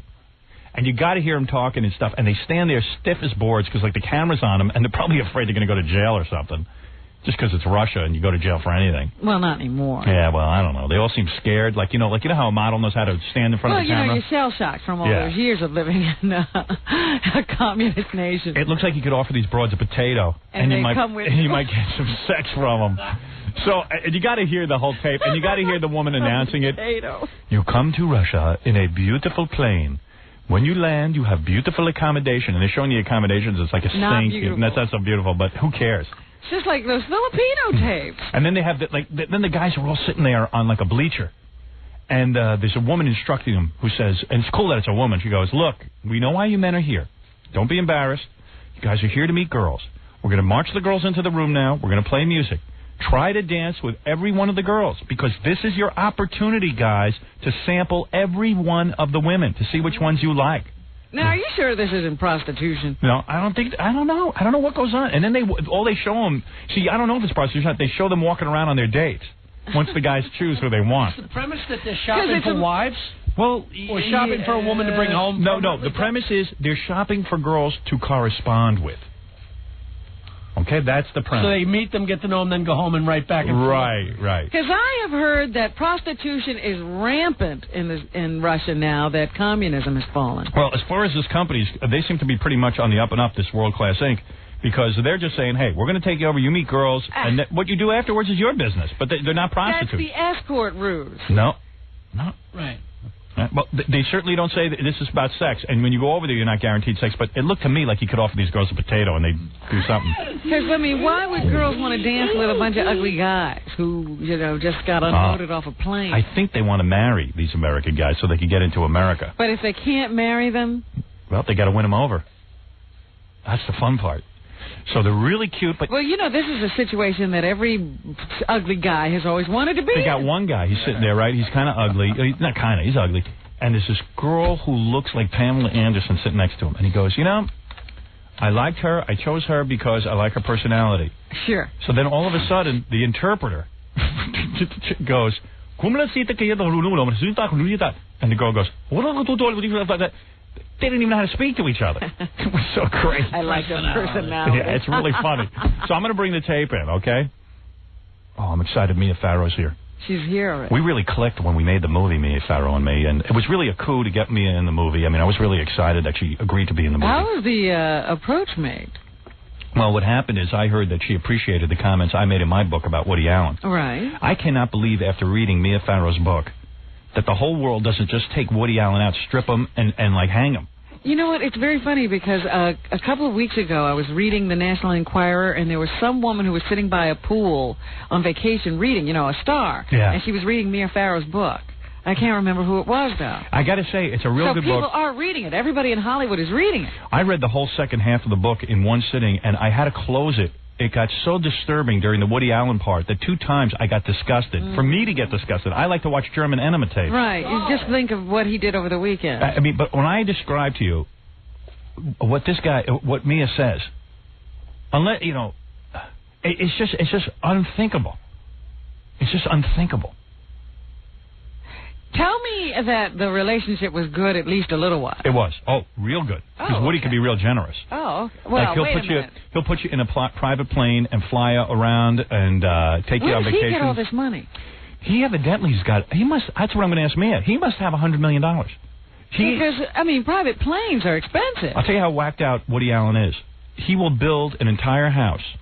All right? He built an entire house because I guess he wanted his own separate wing where he could write and everything and be away from Mia's kids because he's not into these kids at all. Right. Except when he wants to date. Well, yeah, but that comes later. So anyway, he would build an entire house. I mean, millions and millions of dollars. And then be in it and go, there's something wrong in this house. There's something wrong. And they just sell it the next day. Wow. After going through all the building and everything. And I know that, like Mia said, hey, I don't want to concentrate only on Woody in the interview and all this, but I don't care. I have a million questions. I am fascinated. I mean, she's had some life. I mean, when you think about it, I mean, she was married to Frank Sinatra. Yeah. He took her virginity. You gotta read the book. Yeah. She was a virgin. She was going to be a nun. I know her. I mean, I read the book. I didn't know that. Yeah. It's well written, too. She wrote it herself, but I don't care. I just wait till I tell you all this stuff coming up next. You're not going to believe this stuff. Your virginity goes to Frank Sinatra? Yeah, I don't get that. The only thing I can get from this book is that Mia never thought much of herself. She never thought she was a good actress. She never thought much. Yeah, because the little bits I read was that, you know, she really, you know, let Frank sort of like lead her around. I'm starting to believe I could get Mia after reading the book, but I don't know. I'd probably be the one guy she'd reject. Anyway, I'm glad she's here. She's in my movie. We talked for about an hour that day. Yeah? And she invited me up to her house and everything, but then she said, bring your wife and kids, and then I go, oh. Oh, you thought it was going to be a little rendezvous. I thought like maybe... a Bill Cosby kind of rendezvous. Yeah, I thought that maybe she was saying, hey, come on up to my house, but it didn't turn out that way. We'll be back after these words. You're listening to Government Scapegoat, Howard Stern. 96.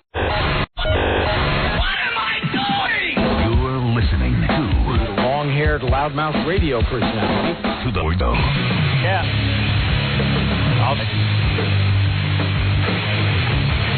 Oh, yeah. I'm excited. Mia Farrow. Always had a little crush on Mia.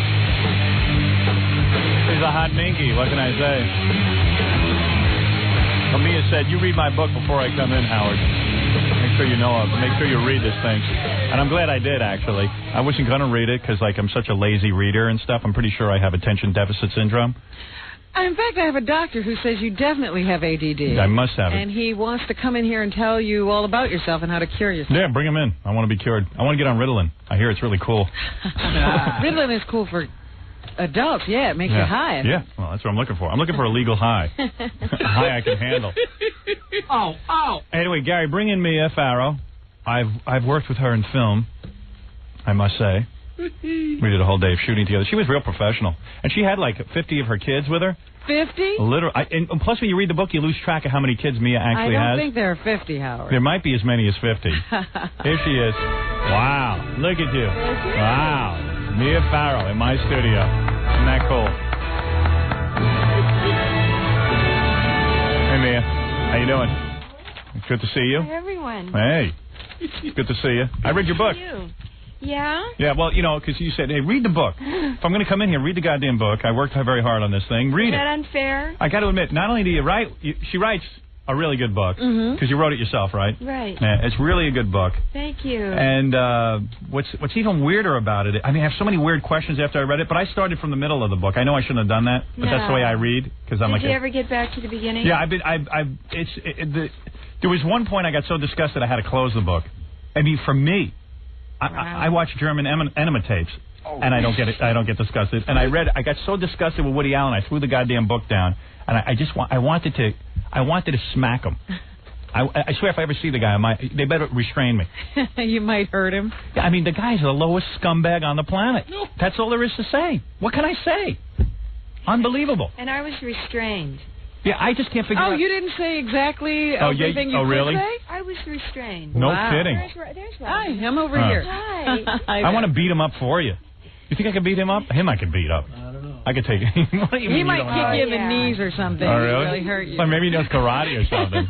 I think I could beat him. No problem. Right? Sure. I think you could beat him up. Probably. You're so goddamn cute. I can't take it. I thought when we were filming the movie and you said to me, hey, we want to come up to my house in Connecticut, I thought you were coming on to me, and then you said, bring your wife and kids. That sucked. Yeah. I was thinking it'd be nice to bring the kids. No. The cows, the horses, and all that I don't want to see no cows and horses. Okay. You know what I'm saying? It's just a thought. I'll show you how to make love. He's afraid of animals. I read the part where, first of all, I mean, just the lovemaking alone I would buy the book for. I mean, I'm like one of those tabloid kind of readers.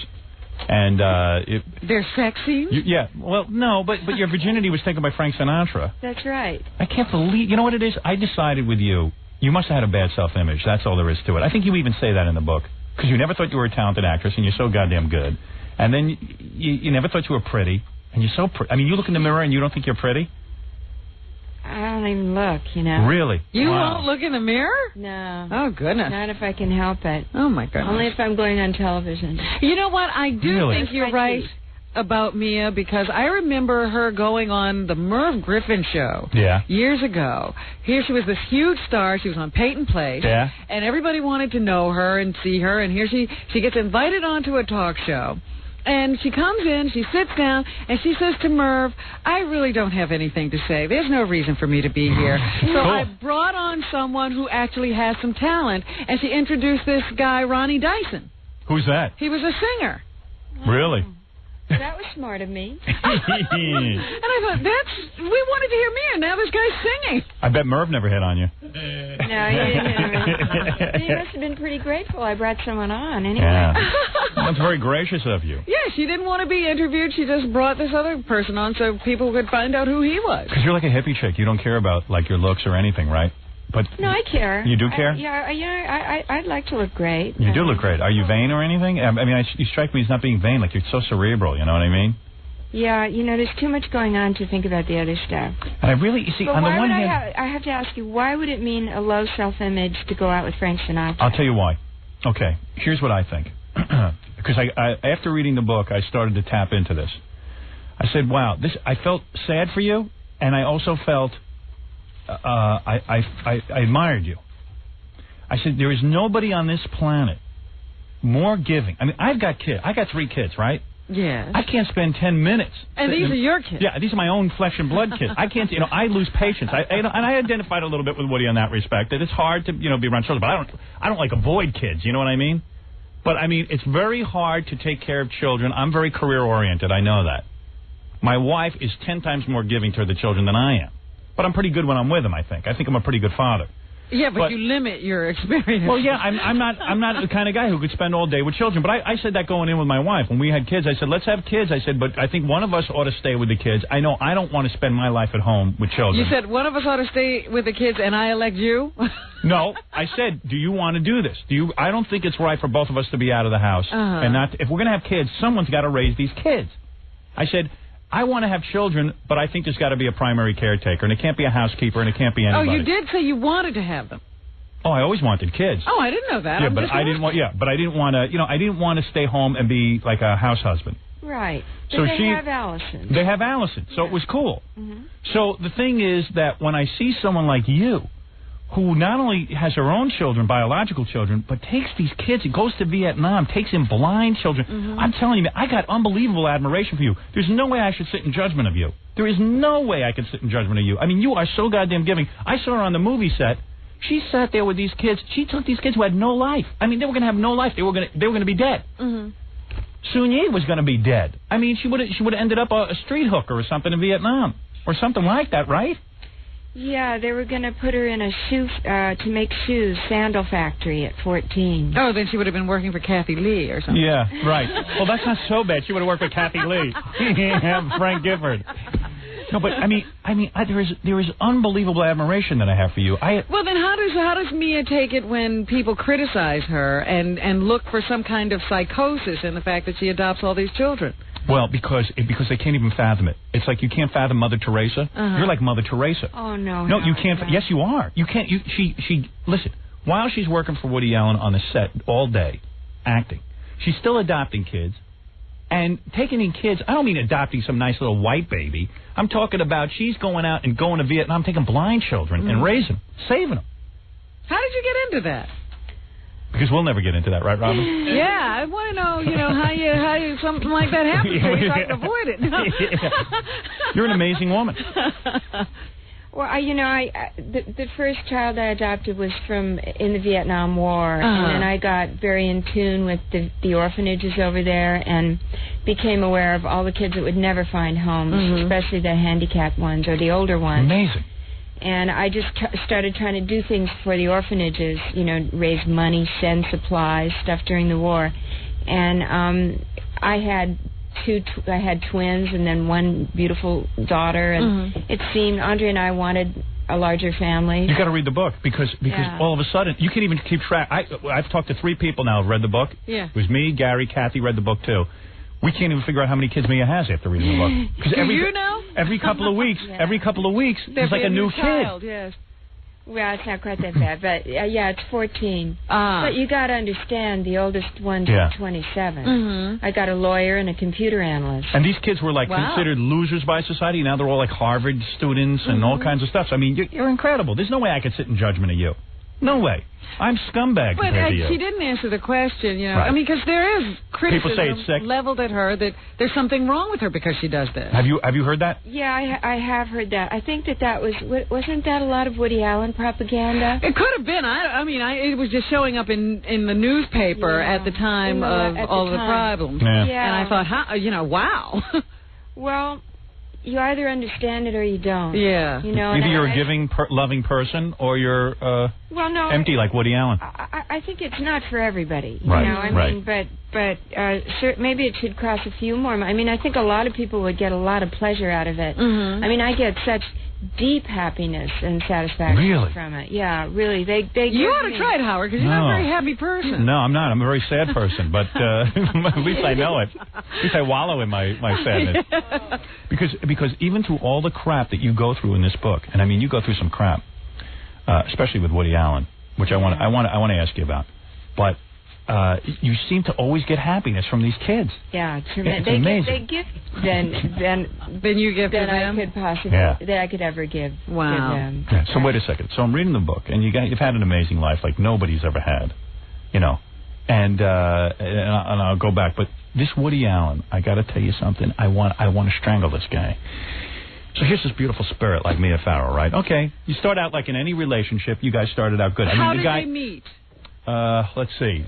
It was Michael Caine, a mutual friend, old friend, took me out to dinner. I was in a play, a Broadway play, and he took me to Elaine's restaurant. And we walked by Woody Allen's table. And Michael, who knew Woody, said, introduced us.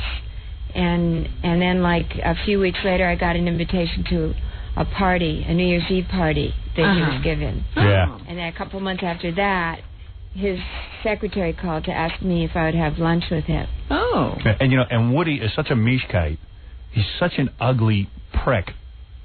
He really is. To get a woman the caliber of Mia Farrow. Well, it was always unthinkable to shocking me. and amazing. Yeah. When we heard that Mia and Woody were together. Yeah. It was like, what? He was kind of cute in those days. Really? We're going back to 1980. But it's a weird kind of cute. It's not a cute kind of cute. Yeah, he ain't exactly cute. It's an ugly kind of cute. Yeah. Mia's got a lot of love in her heart for ugly guys. Because I'm telling you, Woody Allen is not cute. Woody is no fashion plate. Right. Actually, he is. You got to read the book. He is totally consumed with clothing. Yeah. Well, he likes clothing, but Calvin Klein never called him to be in a poster. No, but anyway, so listen to this. All right, because there's a million things. I actually, look at this. I even marked off pages in the book. I never do that, but I really got pissed. So, Woody... So he pursued you. Yeah, and pursued, and he's got a lot of money, right, Mia? I mean, oh, yeah. How does he have so much money? I wonder, because, you know, he gives the actors very little. Right. You know, all the actors go in thinking they're going to do this art film. Right. But if he takes a vacation to Europe, he charters a private plane. And took the kids and took everybody. And whole big suites at the Ritz Hotel in Paris. And the pilots they have their hotels. And because I'm always thinking these are very low-budget films, and nobody really makes any money. Only he makes money. One of those, like those, what do you call that jet? The one that everyone's into. The GS2. Those cost about $50,000 just to take like somewhere, you know, just to somewhere in the United States. Yeah, just one way. Oh yeah, they would cost him like $250,000. Yeah. For a couple of weeks. Yeah. That we would be over there. Yeah, it'd be unbelievable. So I mean, you know, that's a pretty nice lifestyle. Sure. But Mia is such a good girlfriend that she would like want to make Woody happy. Now this blew me away. My problem is I'm too nice to women because nobody ever wants to please me like this. But he was nice, right? No, this is already starting to act like a dick, and I'll get into that. But anyway, Woody would. You even built a separate shower for Woody because Woody's such a creep. He gets afraid of his own germs. He won't. He wants a clean shower and everything. Isn't he really crazy? Yeah. He built. See, I would have dumped him right then and there. He had to have his own shower, right? Yeah. Yeah. Well, He had to have his own shower. We didn't have any showers in the house. Yeah. He would not take a bath. Right. So he had to have a shower, so I had to build one. So she builds him this immaculate, bathroom. Right. Beautifully appointed. Only for him. Right. Only for him. Yeah. He goes in, and he comes out, and he says, check this out. The bathroom is no good. The shower drain is in the middle of the shower. That's it. That's all he said. No explanation, nothing. And it's like nasty. Like, how dare you build me a shower and put the drain in the middle? Like I should have known. Yeah. Like he's got some. Figure it out, and he wouldn't tell me. He's got some weird quirk. Yeah. Yeah, and that was when he had his own shower mat that he brought in. He brought his own shower mat. And his own special shower shoes that he wears in the shower. Woody Allen has special shower shoes. I can understand if you're going to a public gym and you want to wear shower shoes. You wear those things then. In his own shower, he wears shower shoes and he brings his own mat to his girlfriend's house. But let me ask you something. Now, in the beginning, was he this quirky? Yeah, he had those things. Yeah, but that wasn't the worst thing in the world. Because he was nice to her. It's a little strange, but he was nice. But he gets weirder and weirder. You know what? Though, well, here's the part I felt sad. If Woody wasn't making all those movies and writing those great scripts, it'd be a little less easy, you think, to put up with this kind of junk? Well, here's the amazing thing. The guy is such a savant. Yeah. I mean, when it comes to a Woody Allen movie, hey, they're great movies. They are. No question. Right. Such a savant. Mia describes in her book that he would write, this I couldn't believe, he would write an entire script like on some garbage bags or something, or some slips of paper. He would write like Hannah and Her Sisters on a bunch of garbage bags or something. Can you believe that? While we were traveling all around Europe, he'd use hotel stationery or whatever he could grab and just stick it in his pocket. Yeah, because it would just come to him at any time, I guess. Yeah, I mean, that's pretty cool. But that is wild. It's amazing. So I guess that's what I'm saying. So he's quirky, but the quirks also bring out this great. Yeah, but he's also. But you see me. I thought you would have left him as soon as all that stuff was going down with your daughter. That's what blew me away. And you even say in your book, I can't even explain what the hell it was. And nor can I forgive myself. Right. I don't blame you. I mean, it's weird. That's the weird thing. It was like Woody Allen is so weird. He'd walk in. Here you have this whole family around you. Mia, your girlfriend. You got this whole family. In would walk Woody Allen. He'd walk straight to his 3-year-old daughter, stand there behind her, pay attention to no one else, and then request to go into a small room with her alone and just be with her alone. He'd want to be alone with her. And I would read this and I'd go, oh, my God. It's an amazing story. Because you're like, throw him the hell out of the house. Yeah, I mean, that creeps you out. You know what it is? It's just you can't believe that a guy would be that sick, maybe. Right. You can't believe it. Your mind says, no, this can't be what I think what it has to be. Right. He just loves this girl. Right. Yeah, he just loves his daughter. And then you got the therapist on it. He's got therapists, and we got a therapist for this situation. Yeah. And the therapist says, well, it's this and it's that, and it's overly intense and it's inappropriate, but it's not sexual. But so you believe them. Oh my God. And as far as I was concerned, it was a marriage. Let me ask you about that. But let me ask you about that. Mm-hmm. Doesn't a therapist? The therapist must know that he was getting it on with Soon Yi. He must have known he was getting these feelings for the 3-year-old. Can a therapist come forward and warn you? Isn't that? I mean, no, they can. It's not the same as a lawyer. I believe a therapist would have. If they're doctors, they have a confidentiality clause as well, don't they? Is that true? I don't know. But I can only tell you this. I went to his therapist after all these things started blowing up, after the Sunni thing. Mm-hmm. And I came begging the therapist to stop him. Right. To save our family, to save Sunni. Right. That I told him about all the pain it was going to cause to all the children in the family. Never mind me, but all the kids, how it was going to ruin everybody. And the therapist listened to all this and said, it's not a therapist's job to moralize. Wow. This is a distinguished Dr. Robert Michaels, big stuff, wow. well thought of. Man. I left the office thinking, well, I won't get any help from him. Well, wouldn't he get in trouble if he said to you, yeah, I knew about all this and I kept my mouth shut, so maybe it's better for him to just say, hey, I don't know anything. You know what I'm saying? I'm not saying that he did know about it, but if he did, I wouldn't care what oath I took. I would go to the mother of the child and say, listen, you get the kid away from him. Just get him away. Well, as a doctor, you cannot discuss another patient with anyone. Screw it. As a human being, I'll discuss anything. I'll break all those rules. But then nobody's going to tell you anything in therapy. No, I don't care.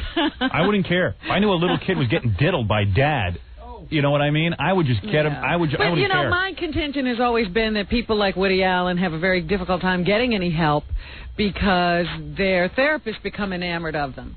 Yeah, and they maybe don't want to do anything that would hurt them or drive them away because they like the association. Yeah, in all fairness to the therapist you mentioned, I don't even know that he knew. I mean, you don't know. No, that was a later therapist. I mean, he changed therapists after the Sunni thing. There had been another therapist for 20 years before that. He was seeing 2 therapists concurrently every day of the week.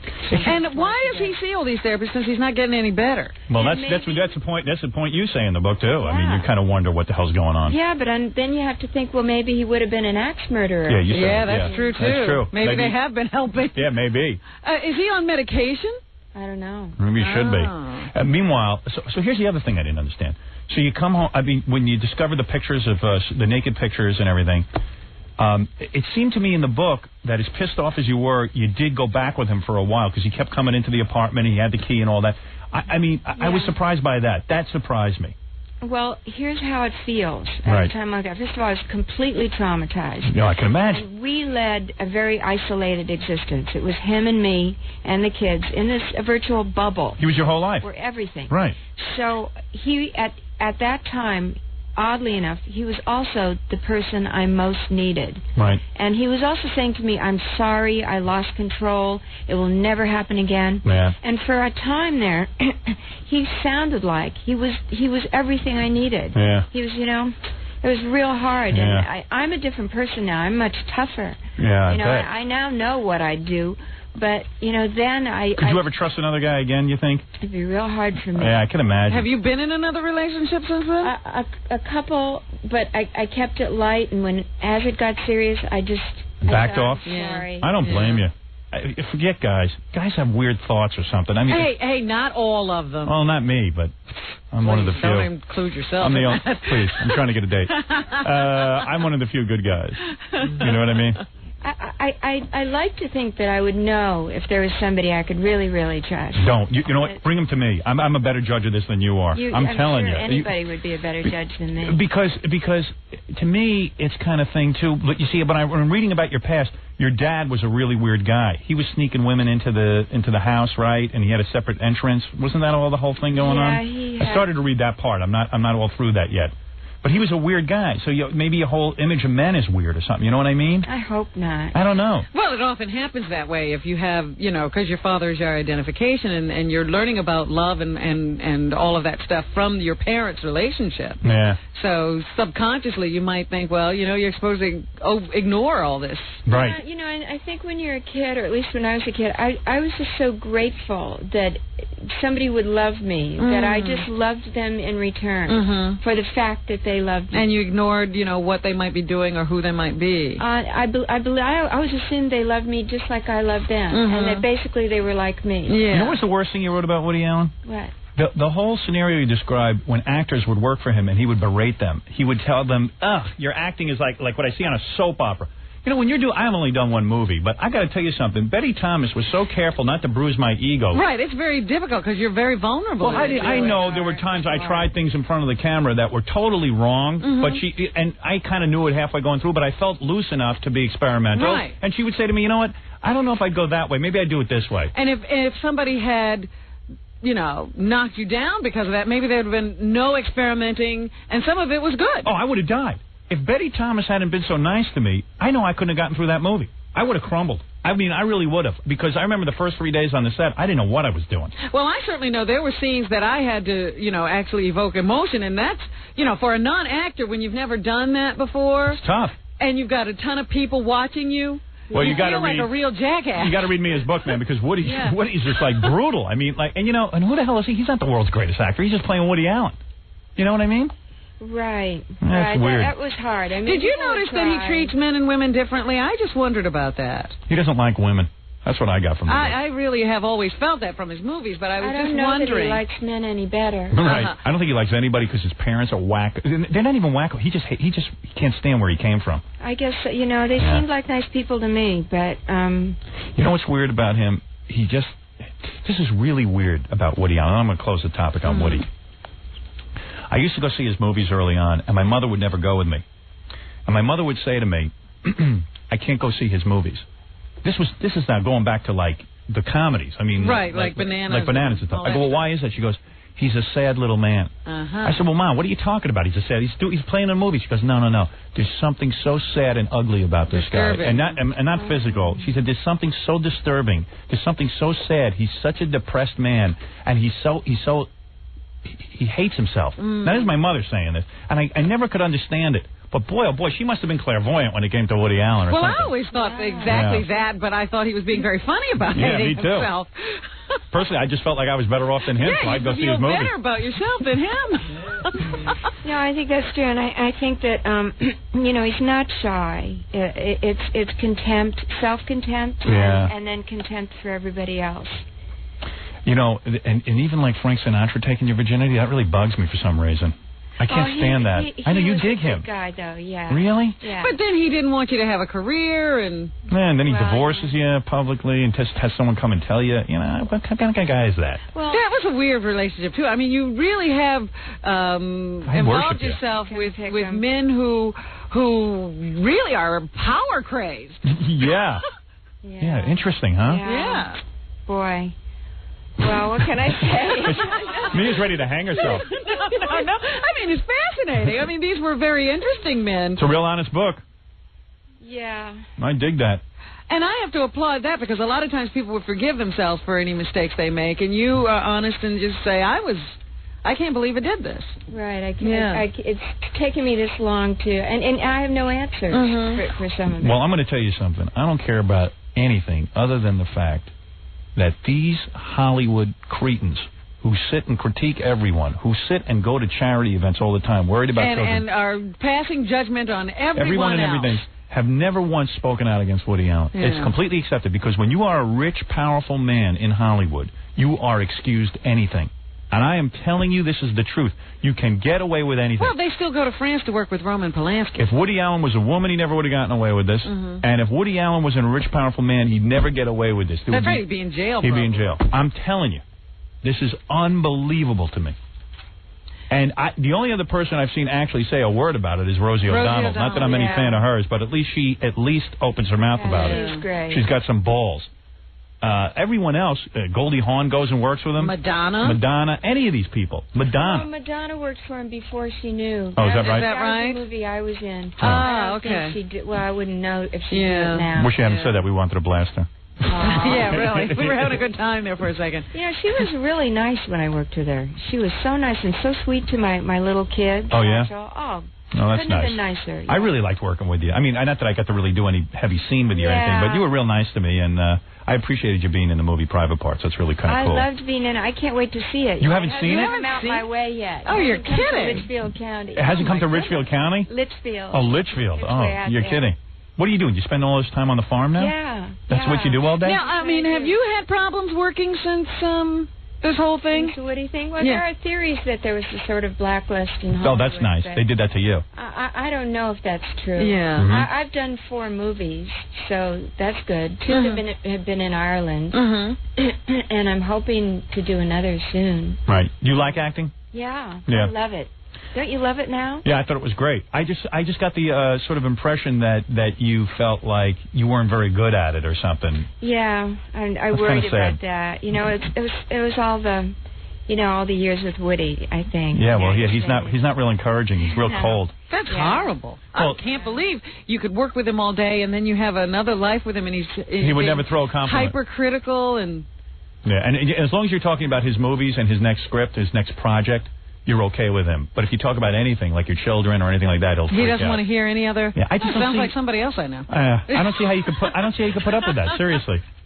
Why did I put up with that? I don't know. It's something you get, but who knows? Maybe he filled some sort of need. Yeah, because there was a part of it. I mean, there were years that were really good. He couldn't have been good in the sack, though. I mean, honestly. Is he? No. He's not, right? I know it. Oh, God, Mia! I know it. you couldn't even, oh, no. There, in fact, there were... It wasn't a big factor. But there were a lot of reports You're a saint. after the bus stop that the relationship had been sexless for quite some time. That's not true. Okay. No?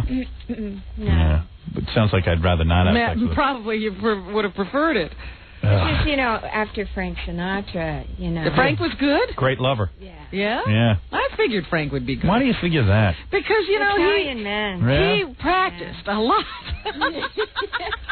Frank's big, too. I read that in a magazine, that Frank is actually a very large man. True or false, Mia? I don't feel at liberty to talk about that. Yeah, you never do reveal that in your book, do you? No. Damn. The book is real good. You got to read it. It's really good, and I do admire you a lot. I mean, the stuff you do with these kids. Man, I could never be that I have one other question, because a lot of times when a relationship breaks up, you lose friends to one or the other. Like all the friends go with one spouse. They all went with Woody. They all went with Woody? Yeah, well, there weren't many of them. All of them worked for him anyway. Yeah. Right, yeah. So of course. Oh. This guy's such a psycho that he has doctors for everything. Yeah. Pills for everything. Every part of his body. Has a doctor. For. Good Lord. Foot doctor, this doctor, that. He has screenings. When his movies come out, he has doctor screenings. And they're filled. And you're wondering why he can't get good advice? It's just unbelievable. They want to be at the screening. It's just endless. Hey, here's a doctor on the phone. He says, he's a psychologist. He says Woody Allen's psychiatrist has a duty to report child abuse. Okay, I want to hear this, because I really don't know the law. Yeah, hi, how you doing? All right. Yeah, because this is the question I had when I read the book. I said, hey, wait a second. If you're a therapist and you're listening to some guy fantasizing, now I don't know that his therapist got to hear this. Or actually admitting to you that he's... Well, here's the thing. Go ahead. Even if there is a reasonable doubt, if the child is a minor, or even if the act occurred when the child is a minor, the therapist is a state-mandated reporter. They are legally obligated to report it to the state. And then it's up to Child Protective Services to determine whether or not there's just cause in what's going on. So if the psychiatrist even had an inkling, the psychiatrist violated the law. Well, it was a doctor who reported it. Oh, was it? And then a psychiatrist also reported it in New York. Was it the attending psychiatrist, the one who was seeing the nut job? Yes. The nut job, yeah. Well, I just can't believe there isn't... I don't know. I just can't believe there isn't more outrage among Hollywood people. But it doesn't surprise me. They're all shallow. Absolutely. Well, they're all you after you were jobs. great during that time. You know, you were just the lone voice, and Because my teenage kids would listen to you, every day, and say, take heart. Howard Stern said this the or one, that. the one lone voice. The other lone. The other loner. Yeah. You got one friend. Yeah. He has no others, but... You should have just adopted me. No, you ever wonder why someone has two therapists for all those years every single day? Yeah, something must really be troubling him. Yeah. He had one therapist for like the first 40 years, and then he had two therapists. Well, three if you count the one that he was going to for the child. So those three he was seeing concurrently. Wow. Every day? And I'm talking about Sundays, too. Jeez. It was after I found the pictures. Oh, Wow. my goodness. The pictures, that's when I shut the book. I just said, I can't take this anymore. I can't take it. The guy's got, and he leaves these naked pictures of Soon Yi right where Mia Farrow can find them. Right where she can find them. Because he wants to be discovered. I thought that was a cry for help. Yeah, and then I like when you finally throw Woody out, he goes, well, that means I'm free to date anyone, including Soon Yi. What are you, a psycho? You can get any woman you want on the planet. You're a wealthy man, you're a Hollywood director. What do you need her daughter for? But, the worst of it was he never understood that he did anything wrong. No. Or so he says. He doesn't care. Is that it? Yeah, I don't think he sees things in terms of right and wrong. That's when his therapist said it's not a therapist's job to moralize. You have to wonder what 45, what's Woody, 66 or And then when are you going to learn? There is no morality. Right. He's not getting it from his therapist. I believe your story entirely. When he stood there at that press conference. I'd be sued. I know. I believe the whole thing. The heart wants what the heart wants. I was like, what? Yeah, there was one. He's a weird guy. He's just a weird guy. I mean, the more I read. So anything you want to do, you just do? You know what he had the nerve to say? What? After the pictures of Soon Yi, Mia discovers. You got to read this book. I'm telling you. After you discover the pictures and everything, he says, "Well, why don't we pick up from here and learn from this? We should learn from this." She made a mistake. We should learn from this. I'm sitting there reading that. I go, see, now, he would have been a battered husband at that he point. would have said, okay, I've learned from this. I'm going to hit you over the head with a... I'm going to beat the bleep out of you. Yeah.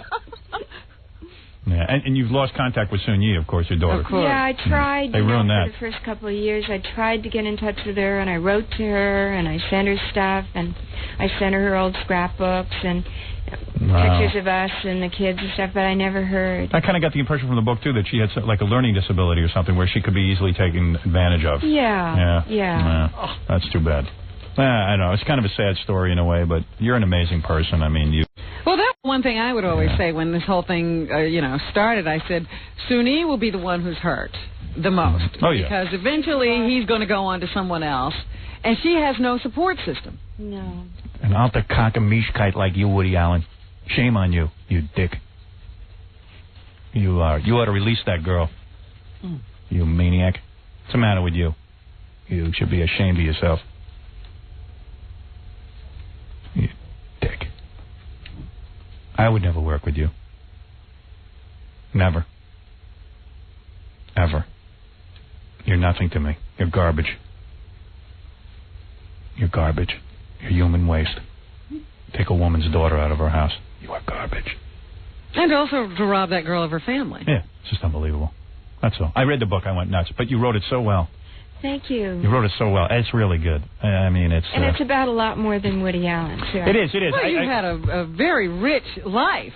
Yeah. Absolutely. And a lot of it is... First of all, I didn't know your sister... This was kind of interesting trivia. Your sister... The song Dear Prudence is about Mia's sister. Is that right? Yeah. Yeah. Your sister's name is Prudence. Yeah. Yeah. And you hung out with the Beatles in India, with the Maharishi and the whole thing. Uh-huh. I've been meditating over 20 years. Mm-hmm. Have you? Yeah, I do TM. Really? Yeah, I've been doing it over 20 years. You didn't sneeze right in the middle of getting your mantra, did you? No. I thought it was... I got a little hay fever, and I put the flowers down like you're supposed to do. It's a tradition. Yeah. And he gave me my mantra, and he said it so quiet. And I was leaning forward to catch it, and as he said it, I sneezed. Do you still meditate, or you don't? Yeah, I do. Oh, you do? Yeah, I do. Oh, wow. So you've been doing it a real long time. Yeah, since 1967. Twice a day and the whole thing, yeah.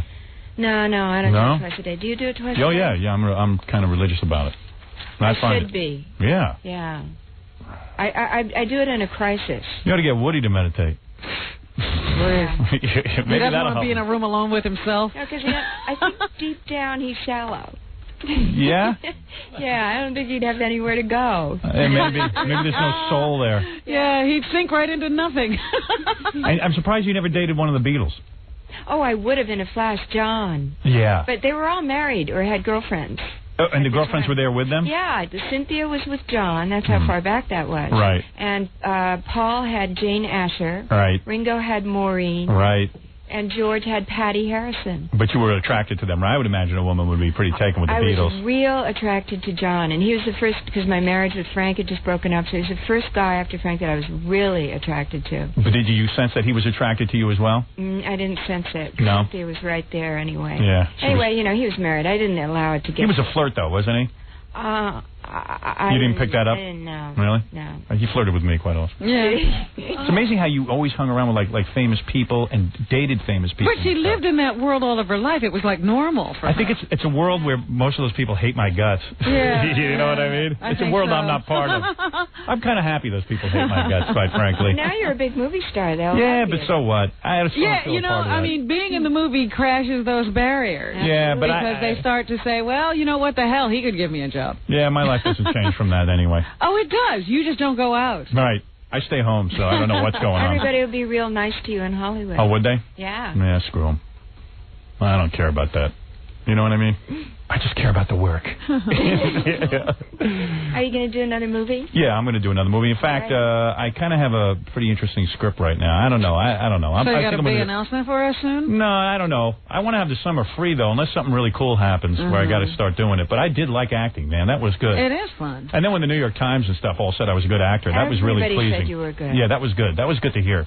You know what I mean? I knew you were going to be good. When I was talking to you and you were talking about what you were going through at that time, and you were as Fart Man. Right. I was sitting there, I meet Mia Farrow, and I'm in my Fart Man costume, and I'm like, oh, God, why does she have to see me like this with my big ass sticking out and, you know, my belly, and, you know what I mean? Yeah, but from the way you were talking about acting, I could tell that you'd gotten into it. Yeah. I knew you were going to be good. Then it was great reading all those reviews. Yeah, that was fun. Amazing. One after another. I was sitting there, you know, talking to Mia, and she had all her kids around, and, like, one of the kids is in a wheelchair, one of the kids was blind, and I'm going, wow. And she's so good with them.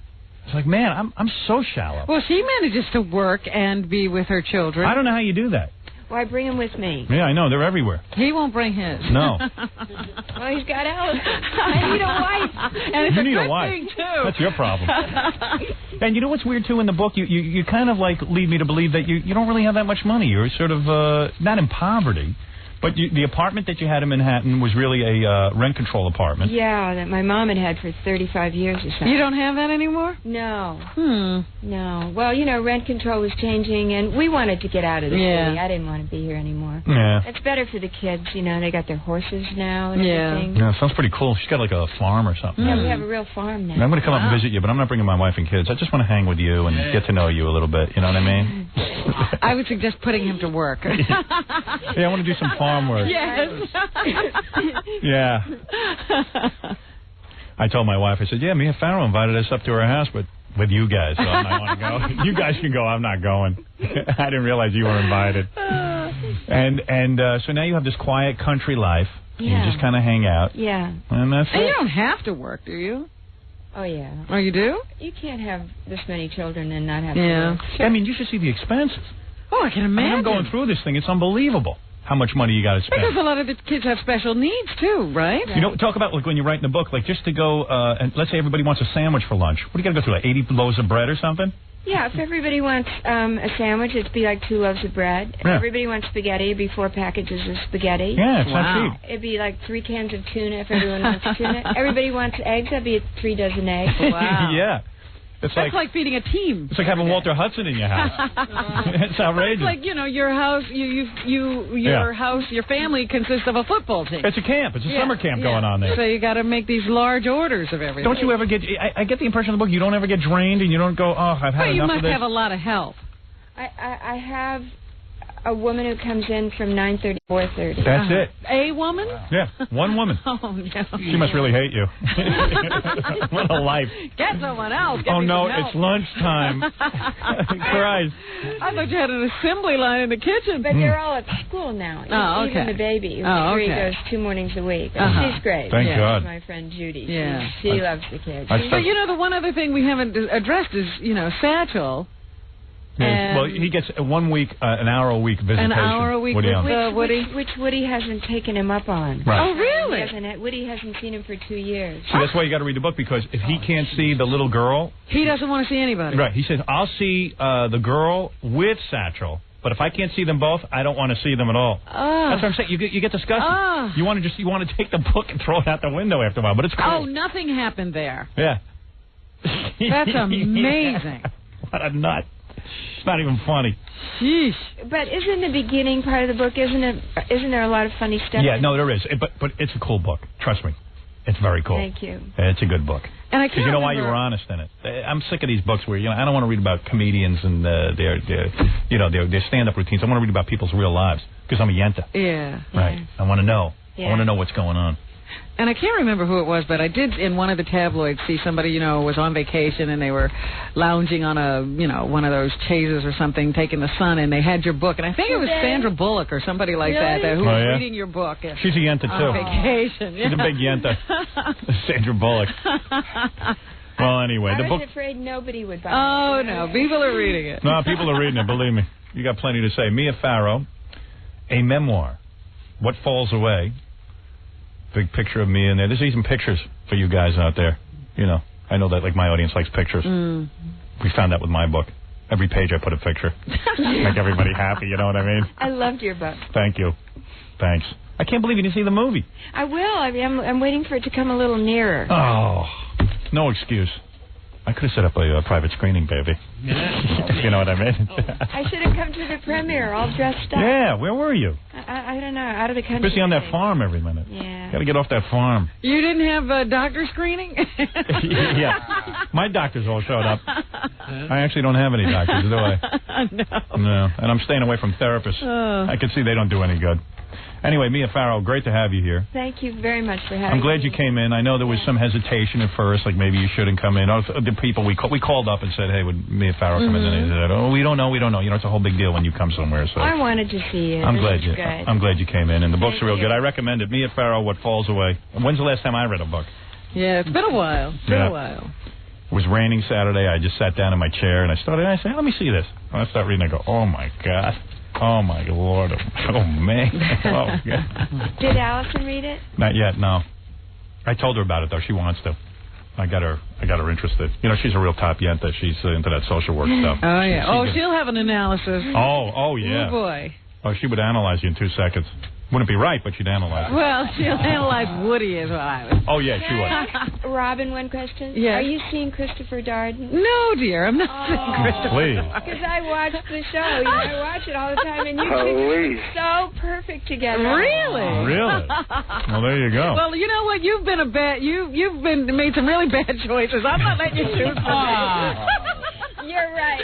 Robin is seeing Sidney Poitier now.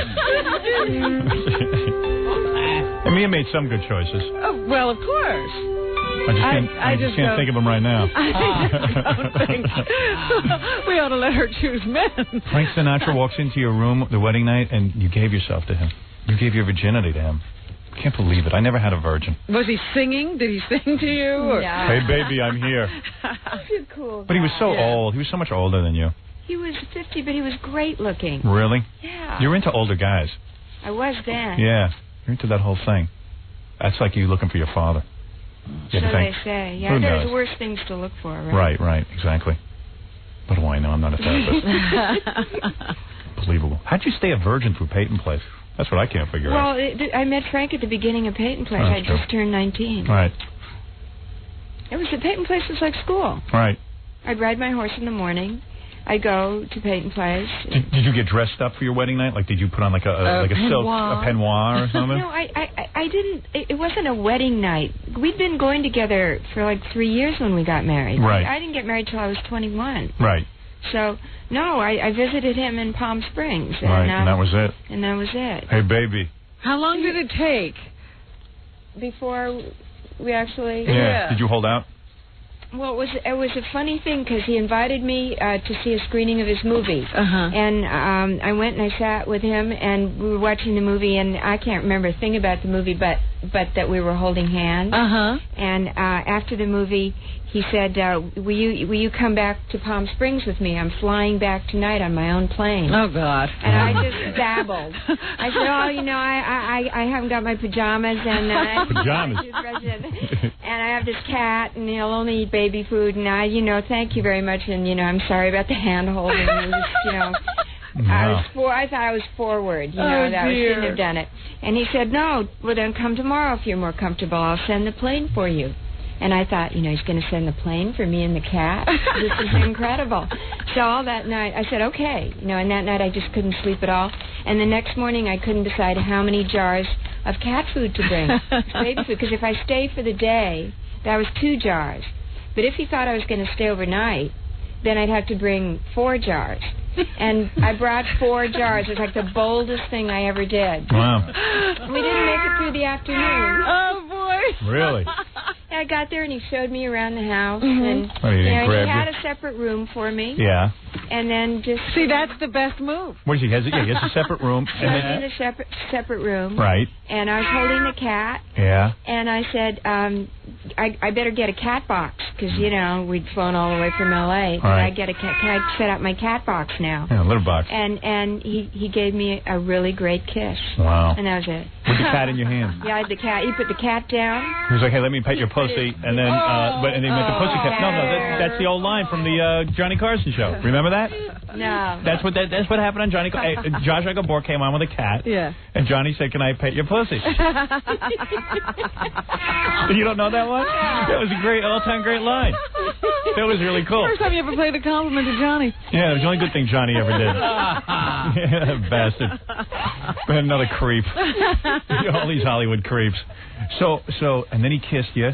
So he took the cat out of my arms. It was real romantic. And he put it on the floor. Wow. And I remember having the presence of mind to step on the leach. Yeah. Because you didn't want the cat running out. I didn't want the cat to run away. Did the cat watch while Frank seduced you? Oh. No. Well, that's weird. I won't let my cat in the room when I have sex. We set up the cat box and we went in another room. And he began you and disrobed you. Oh, man. That was where it happened. Wow. Right in Palm Springs. He undressed you? Yeah. He did. That's romantic. And I bet it hurt, too. Howard. Come on, your first time? Right? That's not pleasant. It has to hurt. Frank being so big. Should have broken in someone with like me. You want to hurt Frank. Oh, really? That's all there is? Oh, I can do this. And did you like it the first time? Seriously? It was a little fraught. Yeah, probably I thought, quick, oh, too. God. Yeah, it messy. was a little quick. Right. But I was there for a couple of days, so it improved. Wow. Wow. Can't believe it. Frank offered to break Woody's legs. I know. That's true. Isn't that sweet of him? Yeah, I think that's fantastic. That's him showing his love. I love you, baby. What do you need? You need his legs broken? Is Woody Allen? You want I should break his legs? That is sweet. See, that's sweet. Yeah, he's sweet. Yeah. You have to if you're on his good side. Yeah. You're getting your legs that are big broken. Yeah. I've read stuff about him, though. He has a real creepy side, too, you say. Like, you didn't hang around long enough to see that. I mean, how did he break up with you? No, you did? Yeah, well, I was doing a movie, and I was also supposed to do a movie for him when my movie ended. My movie was Rosemary's Baby. Yeah. And it was supposed to end after 3 months. He had begun his movie. My start date was arriving, and Rosemary's Baby went three months over schedule. So he said, well, you got to leave your movie and come and do my movie. I said, I can't do that. I've worked for 3 months on the movie. You can't just walk out. Shouldn't. But then it came out to either leave your movie or I'm leaving you. Wow. And I didn't believe it. I just didn't believe it. Man, that's weird. Then his lawyer came and served me with... and you never asked him for a dime? Of course not. I wouldn't do that. That's unbelievable. Jeez, you're unbelievable. What a great gal. Who would do that? Who would do that? Read the papers, Mia. Yeah, come on. Who are they, What are you talking about? Who are they, those people? I mean, you wouldn't do that. Yeah, a little alimony doesn't hurt. Could have helped with the kids. Could have bought a lot of sandwiches. What's he doing with all that money, anyways? Just lying there. He should leave you some money in his will for not taking any of his money when he was married to you. What is a Baba Booey? I just found out about this, but Mia's editor just handed me a note. Mia's supposed to be plugging a book signing she's doing at Borders Book. Oh. Why don't you tell us? Do you know when that is? No, when is that? It doesn't say it on this piece of paper. I'll find out. Okay. All right. I know it's today. Oh, is it really? You're going to go sign books somewhere? Yeah. Oh, why don't you tell me? I could have promoted that. Oh, well, maybe you still can. All right, I can. If you want to go meet Mia Farrow. We don't know where yet, Howard. We don't know where you can meet her. Borders Books, I guess. Borders Where Books. is that? Where is it, Gary? From 1 to 2 o'clock today. Oh. Okay, so from 1 to 2 o'clock, you can go meet Mia Farrow. Say hello. Borders Books, World Trade Center. And I'll sign your book. Man, that's got to be worth something. That's got to be worth a lot of money. Oh, yeah, big bucks one day. Yeah, no kidding. Especially after I'm dead. No, and you don't do a lot of book signings. Right. Just last month. But there hasn't been many. No. You look great, by the way. Thank you. I was hot for you the day we were shooting. Look at her, all dolled My up. mother thinks you're about the best-looking guy on television. Really? Movies. Yeah, my mother watches your show, listened to your show for years. But then she likes Tarzan. She's listening right now. She thinks you are the coolest. Really? Yeah. And she thinks Robin's so beautiful. Oh, well, then she's I'd like to go out with your mother. She's really face-loved. She was the best Jane. Your mother was the best Jane. After that, there was no Jane. You know why your mother likes me? She's never seen me in a loincloth. She'd throw up if she saw it. Well, if your mom's... let me give a shout-out to your mom. That's right. She was the original Jane, right? Yeah. That's pretty cool.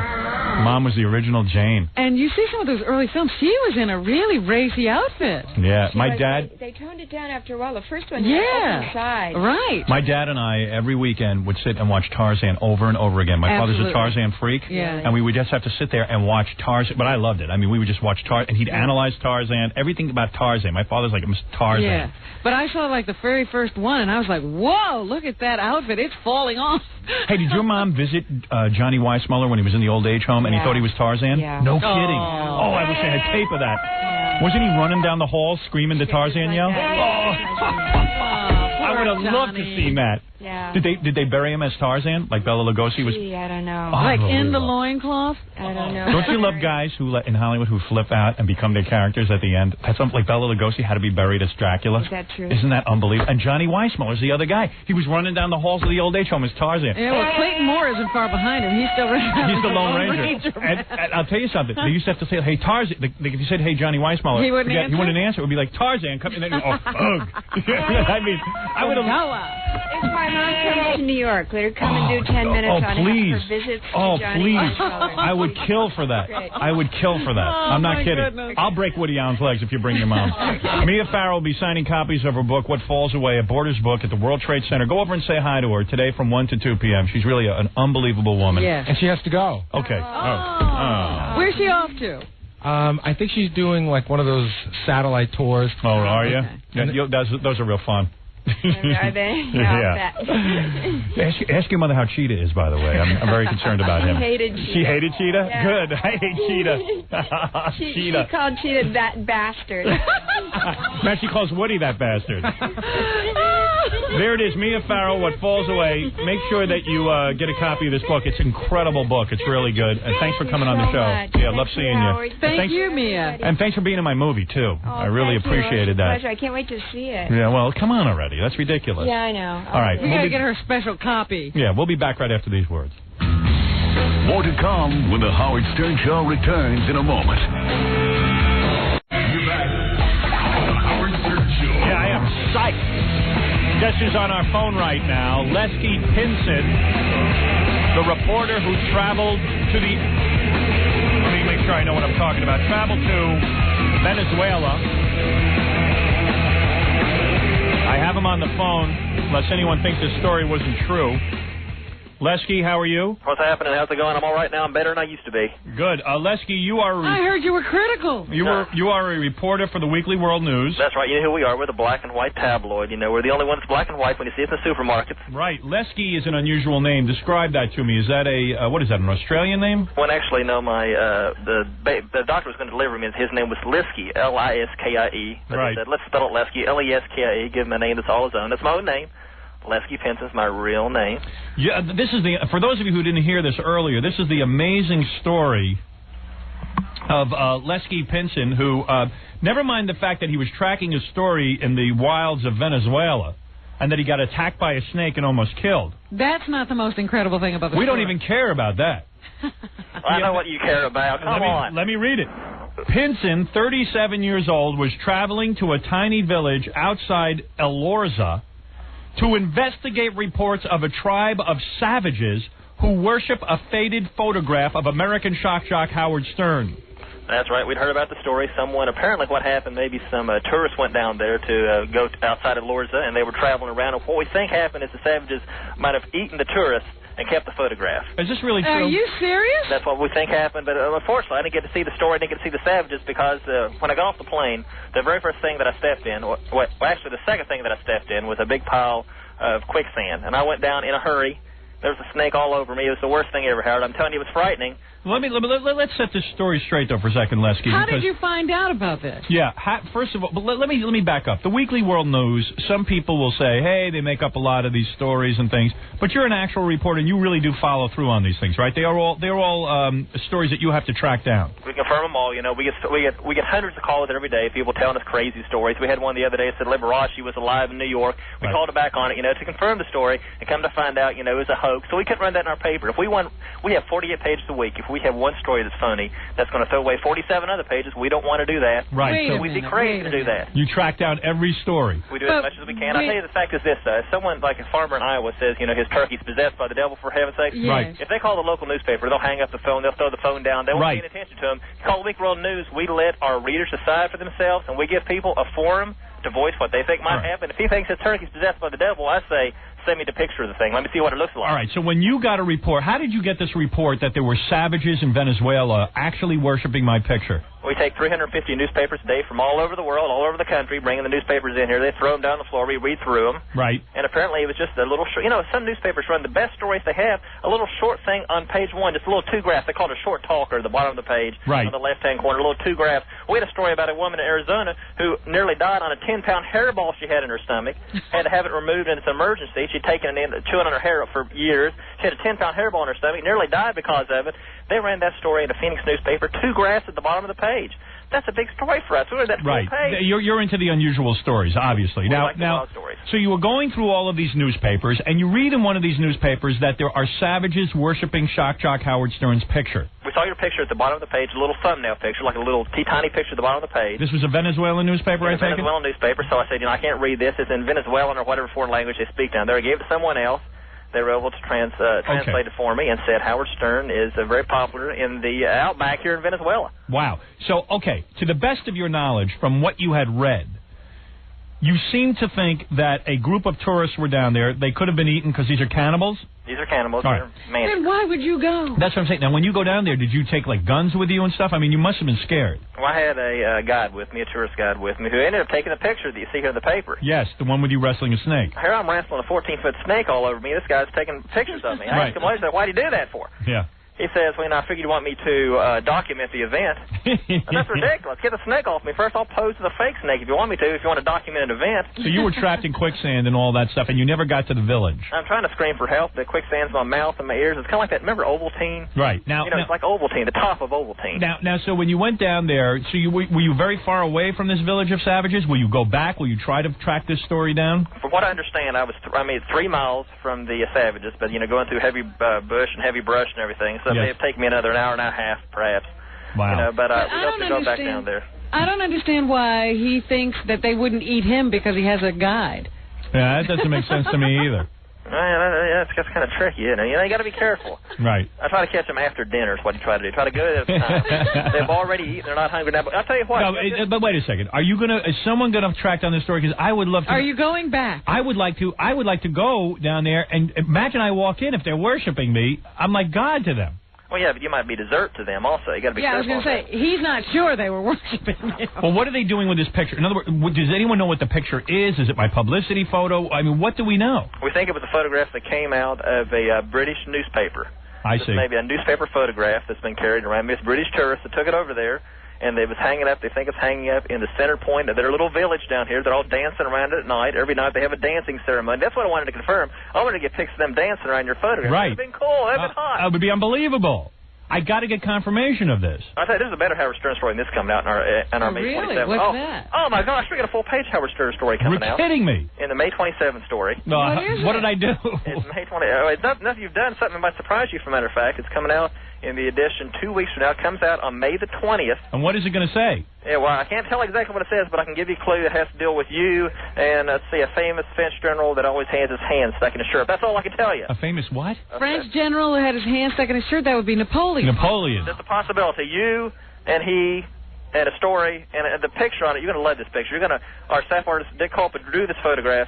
Drew this picture of it. It's an illustration. You're going to love it. Is this that I am a relative of Napoleon's? I can't tell you that. Because I believe that might be true. I can't tell you that, but I can tell you this. I'm going to FedEx you one of these, so you'll have this tomorrow. Please. I would love to see that. And it's going to be great. If you can help us out with any information on this savage tribe that is actually going around worshiping my picture, I must have confirmation on this. Well, I've also Eddie Clance, the editor of Weekly World News, wants to send another stringer down there. Please, or take video of it, or we will send our own stringer, Stuttering John, down there, if you can just give me some information. Yeah, we'll have Stuttering John accompany whoever goes. Yes, on safari. He'd be a buffet for them, I'm afraid. That would not be a good idea. Please, don't let this story drop. Yeah, that's a good story. It's a wonderful story. It's a wonderful story, and good luck to you, Lesky Pinson, who is recovering now from his bout with wrestling a snake. In quicksand. In quicksand in Venezuela. There are pictures of it in the Weekly World News as they try to track down this unbelievable story that I am being worshipped by savages in Venezuela. Thank you. No problem. Fantastic. Unbelievable. We'll be back with the Howard Stern Show in a moment. Hey, you know what? Rather than take a break, why don't we do the first news story, and then we'll take a break. Well, the first news story, of course, is Eddie Murphy. The big news this weekend was that Eddie Murphy on Friday was stopped by police and told that he had a hooker in his car. The hooker was arrested because of a violation of probation on a previous prostitution charge, and Eddie Murphy was released. Tell the excuse Eddie Murphy gave. Eddie then went on Entertainment Tonight because he couldn't believe the big uproar that he had been stopped by police, and he said, "I am a family man. I love my wife. I'm not gay." He claims to not have known that this was a man. Right. That he stopped to pick up a Hawaiian woman, and he said he was restless at 4:45 in the morning and decided to go out and get a paper, and he just saw this person who looked like they were in distress, and he decided to help. Get in, buddy. Well, we had maybe 3 or 4 people, including one ex-police officer, say that they have spotted or seen Eddie Murphy with transvestites before. I tell you something, I don't know if any of that is true. I have a fact right here that said Eddie Murphy was not only attempting to pick up a prostitute, he was definitely seeking out a transsexual. No, who's writing that, though? Murphy has been known for years on the transvestite transsexual underground circuit for his preference for pre-op transsexuals, having boobs and a penis. And there are many in New York who can also relate stories about being picked up and having sex with him. I should know. I'm part of that underground. I don't know. You see, now all this is going to be happening. We need confirmation. The lingo we use for men like Eddie is tranny chasers. Men who are attracted to and chase transgendered females. Tranny chaser. Murphy and his publicist are saying that he was unaware that his passenger was actually a man, but Eddie knew perfectly well what was going on. Okay. And Gary, what I want you to do today is rent every Eddie Murphy movie, and let's get a whole bunch of clips, and then we'll write a fake interview with Eddie. You know what I mean? Yeah. That'll be fun. All right, we got a big assignment for you. Fa Fooey. Amy, make sure he gets that. Now, the transsexual in question... Yeah, when are we going to get to interview her? Yeah. Says now, I read in the paper yesterday that person is very upset. They wanted this to be a very low-key thing. Yeah. And now that Eddie has gone on television and done an interview, that person is saying, according to cousins and other relatives, that he's going to tell his whole story, and his story is a little different than the one that Eddie Murphy is telling. Gee, you're kidding. I hear. Gee, who'd expect that? And the other thing that came out was that this person was quoted in a London tabloid as saying that Eddie Murphy, that they knew Eddie and that they had been with Eddie a couple of different times, and that Eddie had paid $200 just to look at his feet. Wow. Hey, do you think Eddie would pay to look at my feet? Can I ask you a question now? I'm being serious. I mean, I have gorgeous feet. I that's all I have good looking. He likes painted toenails on big size 13. I can do that. Sure. Wouldn't you rather have the guy saying you had sex with him than look at his feet? Yeah. Yeah, you know, that's weird. Now you think there's something wrong with the guy. Yeah, I mean, it's cool if you had sex with him. Just don't look at his feet. Homo says what? Well... No, keep it close. Eddie says that, you know, he's not going to jeopardize his health either. Right. And he makes a point. He says, if I was going to have sex with her, why wouldn't I just turn down some dark alley? Maybe he was on his way to a hotel. No, then maybe we're missing the whole point. Go ahead. They didn't have to pull off and go anywhere if all he's doing was looking at his feet in the car. Listen, Jackie, get with it. No, but if it's true that this person knew Eddie and Eddie had been to the house a number of times, he could have very well been driving her home. Right. That's right. Why not? Yeah. Why have sex in a car? I don't like sex in a car. I know a lot of guys get off on that. I hate it. I've never had sex in a car because I find I'm too tall. I'm uncomfortable. And when you got a guy with big clodhoppers in the car, you want to get home and look at those in the light. I mean, if I was into looking at guys' feet, I want a nice flashlight so I could examine them. Oh, yeah? You know, it's weird enough to be into looking at women's feet. Yeah. But these are guys. I know. Like, yeah, I mean, if 1/10 of this is true, it's bad. Like what you see? Hey, buddy. Can I take a look at your feet for $500 an hour? Sure. Your feet. Big hairy toes. You know, there's no living this down. No. No, there is none. It's over. For Eddie, this is it. Yeah, poor Eddie. He likes transgendered women. It's over, Johnny. It's over. Go to his movies barefoot. Yeah. Let's all go to his premiere barefoot. With painted toenails. Yeah. Hey, you think he'll go on Oprah and do an interview about this, like Ellen DeGeneres? I like men's feet. With his transgendered friend. Coming out. Yeah, that'd be really good. This is a beauty. Yeah, there's a multifaceted endless beauty. opportunities to goof. You know, Jackie and I were just talking about how strange it is that people actually attacked Ivan Reitman and Betty Thomas for working with you. Now they're embroiled in this. And meanwhile, I turned out to be normal. At the announcement of working with you, they were attacked vehemently by people in show business. Now they're tied to treasure. You know, poor Ivan goes to honor the 25th anniversary of Animal House, and he gets attacked. And yet, you know, when he signed to do a movie with Anne Heche, nobody said a word. Right. When Betty took Eddie Murphy's next film as her film, Family Man, everybody said fine. Thank God you got past that Howard Stern thing. Yeah. Now we got Dr. Do Guys. Yeah. Dr. Do Guys. Dr. Do Trannies. Yeah. Dr. Foot Fetish. If I was Betty, I'd be on the set of Dr. Dolittle today, and I'd show him my feet. Look at my feet. Feet. Hey, you got nice feet for a woman. Hey, Betty, take off those shoes. Is that still shooting now? Oh, yeah. Yeah, they said, well, all weekend, you know, they would have liked to have gotten to him, but he was on the set. That's why I didn't call Betty this weekend, because we speak to each other sometimes, but I didn't want to call up. But just imagine the crew and everything. Oh, man. It's got to be hard for him. But you know what? Because... You don't. Is there any chance that Eddie could have just been picking somebody up to help him? I would say no. Well, you know, there have always been those stories about how he hands homeless people lots of money. There you go. But he never put them in a car. No. Well, they stink. You smelled homeless people. They go to their bathroom in their pants. Well, all I know they can clear out a whole subway car. Were they on their way to where this person lived? I mean, does anybody... I said the police account... See, now, this is the discrepancy. Eddie says he was stopped at a stoplight. Yeah. The police say he pulled over. No. And that, you know, there was a little conversation. Aren't those the same racist cops that framed O.J.? Right. I don't know if Mark Furman was on patrol that night. How about Eddie Murphy comes out and says, these racist cops? Oh, boy. He gives the O.J. defense. Yeah. O.J., get in the car. I was brave. I just know that there are discrepancies as to whether he was just stopped at a stoplight and noticed someone who he thought was in trouble and should get off the street. At least maybe he thought it was a woman. We could say that at least. Like O.J. was going to Nicole's grave, he just happened to be going in the wrong direction. Yeah, toward Mexico. Right. But they say he slowed down, picked up this person. They followed him for 2 miles. Right. And then pulled him over and said, look, that person's a hooker. And you ought to be careful and go home, Mr. Murphy, is what they told him. Right. And so he claims that he was just trying to give a person a little help. At 4 a.m. And the reason he wasn't charged with anything is because he wasn't doing anything wrong. That happens. Yeah, maybe he's a good guy. Maybe he's just a good Samaritan. You don't know.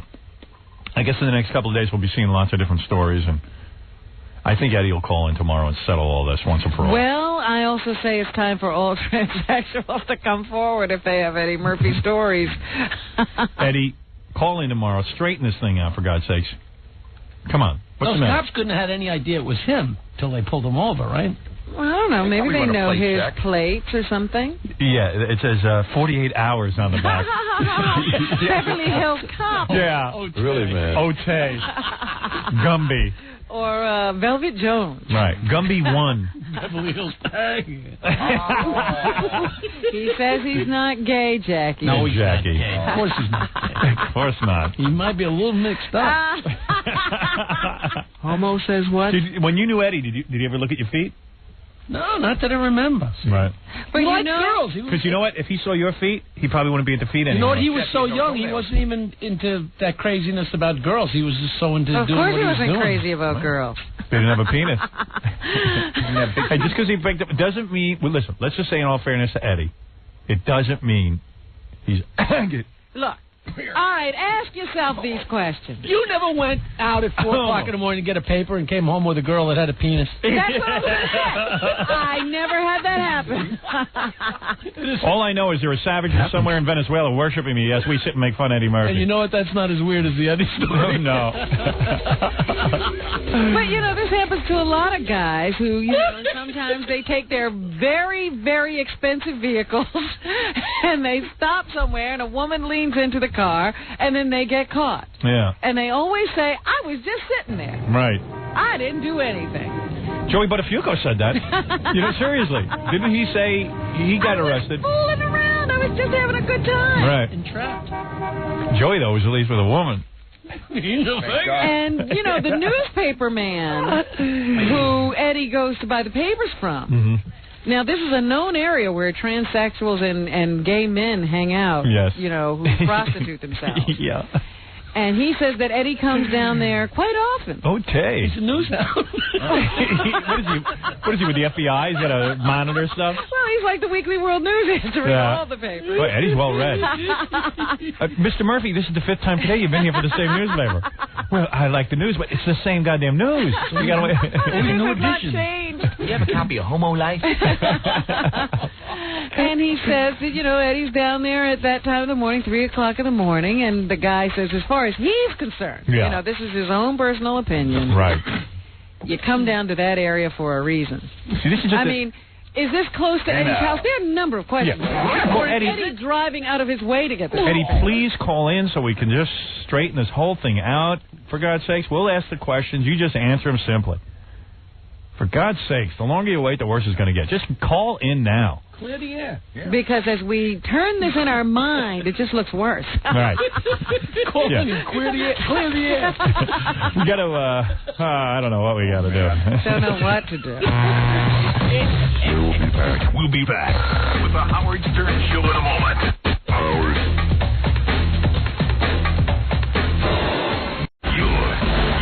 So far, no one from his bosses to the FCC has been able to muzzle him. And his outrageous behavior has taken him to the top. So now, in all his uninhibited glory... Wait a second. That's it. Wait! The Howard Stern Show. Yeah, Farrell will be signing copy. Okay. Wouldn't it be great if it turned out that Eddie Murphy was, in fact, just like giving somebody a ride? Like I was saying, like when the guy from the Weekly World News says, hey, there's going to be a story about you, I go, who did I give a ride to? Maybe it turns out that it'd be unbelievable. Now we're getting so many calls from stuff. This is a city cop Which says he pulled up to Eddie Murphy and Arsenio Hall, and there were transsexuals in the car, and he says this happened 10 years ago. Uh-oh. Is that true? How you doing, Howard? Yeah. Yeah, about 9 years ago, so when I first started listening to your show, we had pulled Eddie Murphy. Well, actually, we pulled up to a limousine.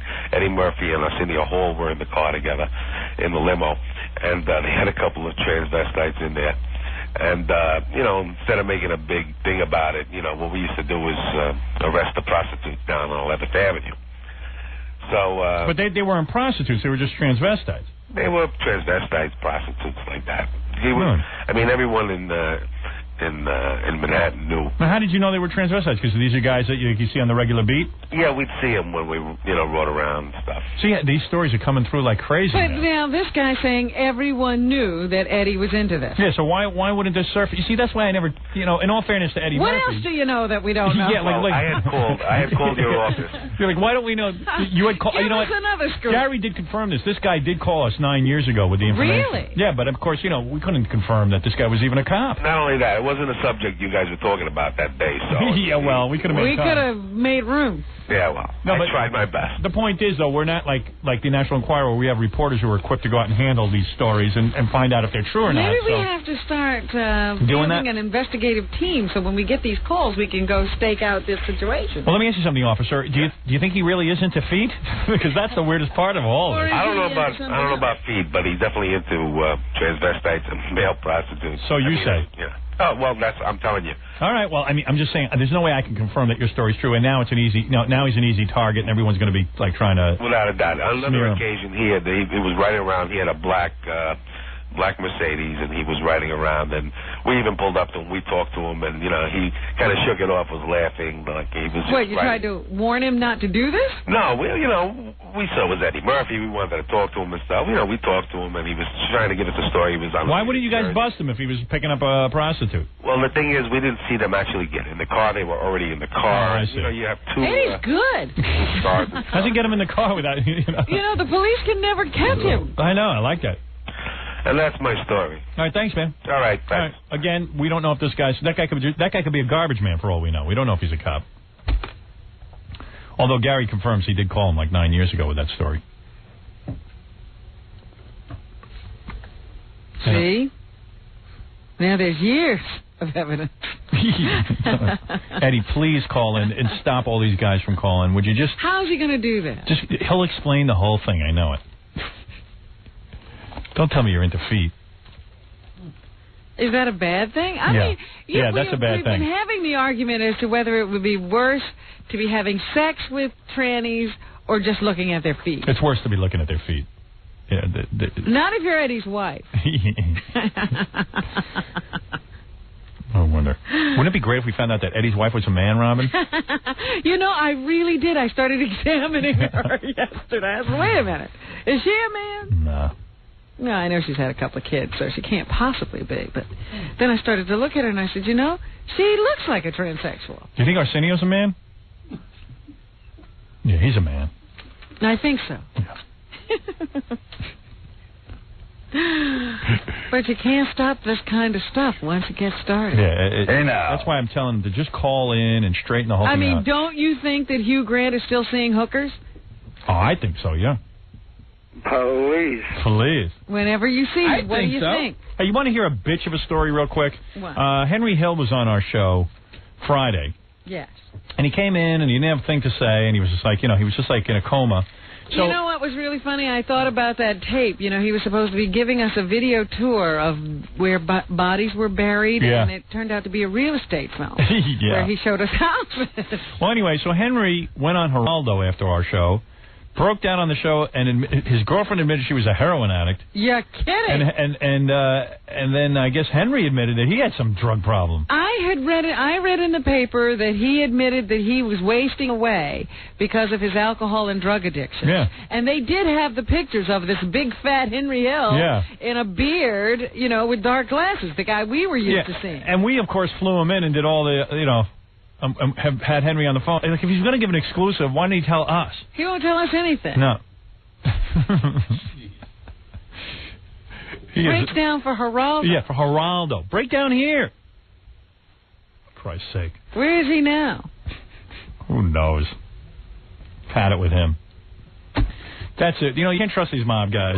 And the girl is on heroin? That's what Gary was saying. I don't know. I don't know if she was on heroin or Henry was. In the paper. Maybe Henry was on heroin, not her. I don't know what the whole story was. Or somebody was on heroin or some kind of drug. I only know he said he was addicted to drugs and alcohol, and he couldn't beat it. Oh. He's been in rehab a number of times. Okay, so maybe it wasn't the girl, but it was him. Okay, yeah, because great. that's all I read. Yeah. Whew. Thanks a lot, Henry Hill. Yeah. Meanwhile, in Chicago, what? There's a woman, a transsexual, says she hung out with Eddie. All right, here we go. Here we go. Eddie, the longer you remain silent, the only side that's being told is their side. There you go. Yes?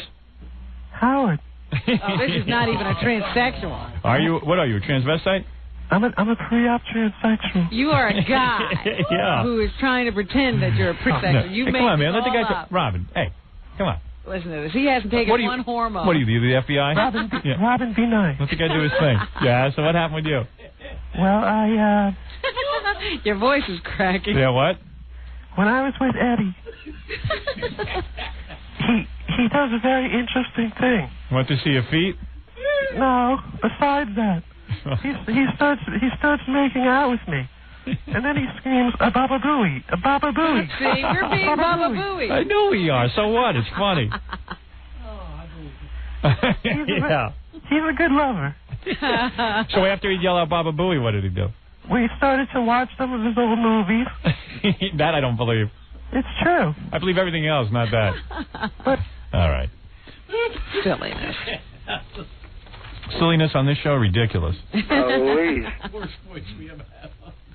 Oh, wait. Jackie's a better impression. Here's a guy on line 16 says his team busted Eddie picking up the transvestite. Wait a minute. This is the police officer? Hello? Hello? Yes, hi. Hey, Howard, what's up, man? Now, you claim to be the police officer? No, not me. It was the task force I was working with. It was like a team. What's the team? It was like a public morals. Yeah, what's the how do you identify that team? It's like the public morals. It's part of organized crime control. Oh, okay. Yeah, so anyway, they were working on it. We were down there on a temporary assignment, and it was on the Lower West Side, like where the meat market is. Mm-hmm. So what they did is they got him. He was in a car with one. And they saw him in there, and, they were just about to do it, supposedly, and then they just kind of, let him go because it was him, because it's kind of screwed up to, bust the guy, because it was him. Because he would have been all over the papers and whatnot, so. This is in New York? Yeah, New York City. It was about 6-7 years ago. I don't know. It's getting worse, Howard. Before he was just picking them up, now he's about to do them. Yeah. Pretty soon he's going to be doing them. Well, in defense of Eddie Murphy, you don't know that any one of these people is telling the truth. No, I mean, that's... I got to say but that. But if a guy wants to make up a story, no. Why doesn't he have him going full-out sex? That's true. Howard, let me tell you something. If I was on the street and I caught you with a transvestite, I'd let you go because it was you. Really? Thank you. Absolutely. So this could have happened already. Yeah. Actually, I've been caught on numerous occasions. Let me tell you something, sir. You will never catch me with a man in a car. No, but a man or a woman or anybody, I'll tell you something right now. I would never... I'm sorry? Thank you. I appreciate that. I would never, because you understand, if you got a regular Joe who's out there, nothing's going to happen to this guy. He gets a summons and he goes. Right. But a guy like you... You wreck his career. Well, of course. Your life. I wreck his life. For what? Because you want to have a good time for Can I say something to you? You are a great guy, and I'm going to tell you why. No, you're a guy. No. I'm going to tell you why you're a great guy. If a guy has sex with a prostitute one time, right, and then he goes, you know what? Not only was it a shallow experience, I love my wife, I love my family, I love my kids, I love everything. Excuse me, I want to finish my thought. We if know a guy, no, but maybe some people don't. And as this guy says, hey man, a regular Joe, you bust him, nothing will happen. You take a guy like Eddie Murphy, you take anybody in the public eye, and then all of a sudden you wreck his life, you wreck his marriage, you wreck everything. Yeah, but that guy knows that when he leaves his house, so what? He's risking his entire life. Because you got to get a little, you know what I'm saying? He's got to get a little. You don't have a penis, you don't understand, right? I want to say that this officer right here should be a decorated officer. Because he understands the human condition. He understands humanity. And tell all the women why you're honoring. You know what it is? He's not a hard-on, anal retentive who's got to follow every goddamn law in the book, right? Well, I guess. I hear you. All I know discretion. is this. I get sick of people's images. I get sick of people telling other people how to live their lives. But Robin, it's like with the police officers too. You got these guys out there doing it every day. I mean, New York City cops are so scrutinized. I mean, here's a guy. You got better things to do than to bust some guy having a little fellatio. There was a cop, like 7, 8 years ago, lost 30 days' pay for taking a scoop of ice cream from an ice cream shop on a hot summer day. Right. You know? I hear you. Well, that's wrong. That's right. That is wrong. All right. Hey, thanks, man. All right, man. All right. But I still say, if you catch Howard, let me know. Well, thanks. Thanks a lot. Fortunately, I'm not going any hookers. Only one time. You're something. You know what I'm doing? I'm going to put a private investigator on you and have him report every day on what you do. Catch me doing. Why don't we start with the last couple of weeks? What last couple of weeks? What have you been doing? Riding my horse. What else? What else? Anything illegal? No, I don't think so. All right, go ahead. Who knows? What else is in the news? We've been talking about the situation in Chicago where a news station, a TV station there, has hired Jerry Springer. Can I say something about that? To be a commentator on their news. Let me say something, first of all. I saw this woman, the Chicago anchor woman who quit. Carol Marin? Carol Marin, yeah. Oh, it's Marin. Yeah, I saw her on CNN. She was on a show of, I forget the Bernard Kalb show. I don't know what they call it. So anyway, I'm watching this show, and she comes on all full of herself. And she goes, I am not going to be part of a news organization that has Jerry Springer doing commentary. Now, come off it. Local news has gotten so tabloid. Plus, to resign over Jerry Springer when he hasn't even done a commentary yet. She hasn't even heard what he had to say. Maybe it would have been good commentary. You know, it's this whole attitude, this holier-than-thou attitude of these anchor people that somehow they have some sort of integrity when they're doing tabloid news every night. No worse than Jerry Springer. You don't hear in local Channel 4 they got Sally Jesse Raphael doing makeovers for the week? Yes, I saw that. Yeah, I mean, so what? If that's what Sue Simmons has not had a problem. No, of course. Sue Simmons keeps her mouth shut. She'll never get another job.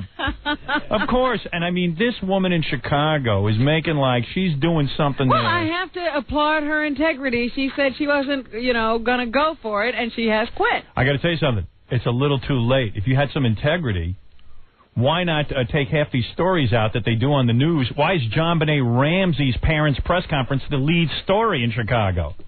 Well, because it's tabloid. Maybe she reached a limit. Maybe there was a line at which she would not cross. She crossed the line a long time ago. Jerry Springer, first of all, this is what I mean about people in the press. People in the press say they want freedom of the press. They want to hear people's opinions. They want to hear the truth. They want to have freedom of speech. So Jerry Springer's a guy who I admit is a total putz. Yeah. I have no interest in hearing what he has to say. Those little commentaries he does at the end of the Jerry Springer show aren't exactly brilliant. They're absolutely ludicrous. Right. But okay, the guy at the local channel says, you know what, we want to do commentary. Springer's done it before. He's a popular host here in Chicago. Let's put him on.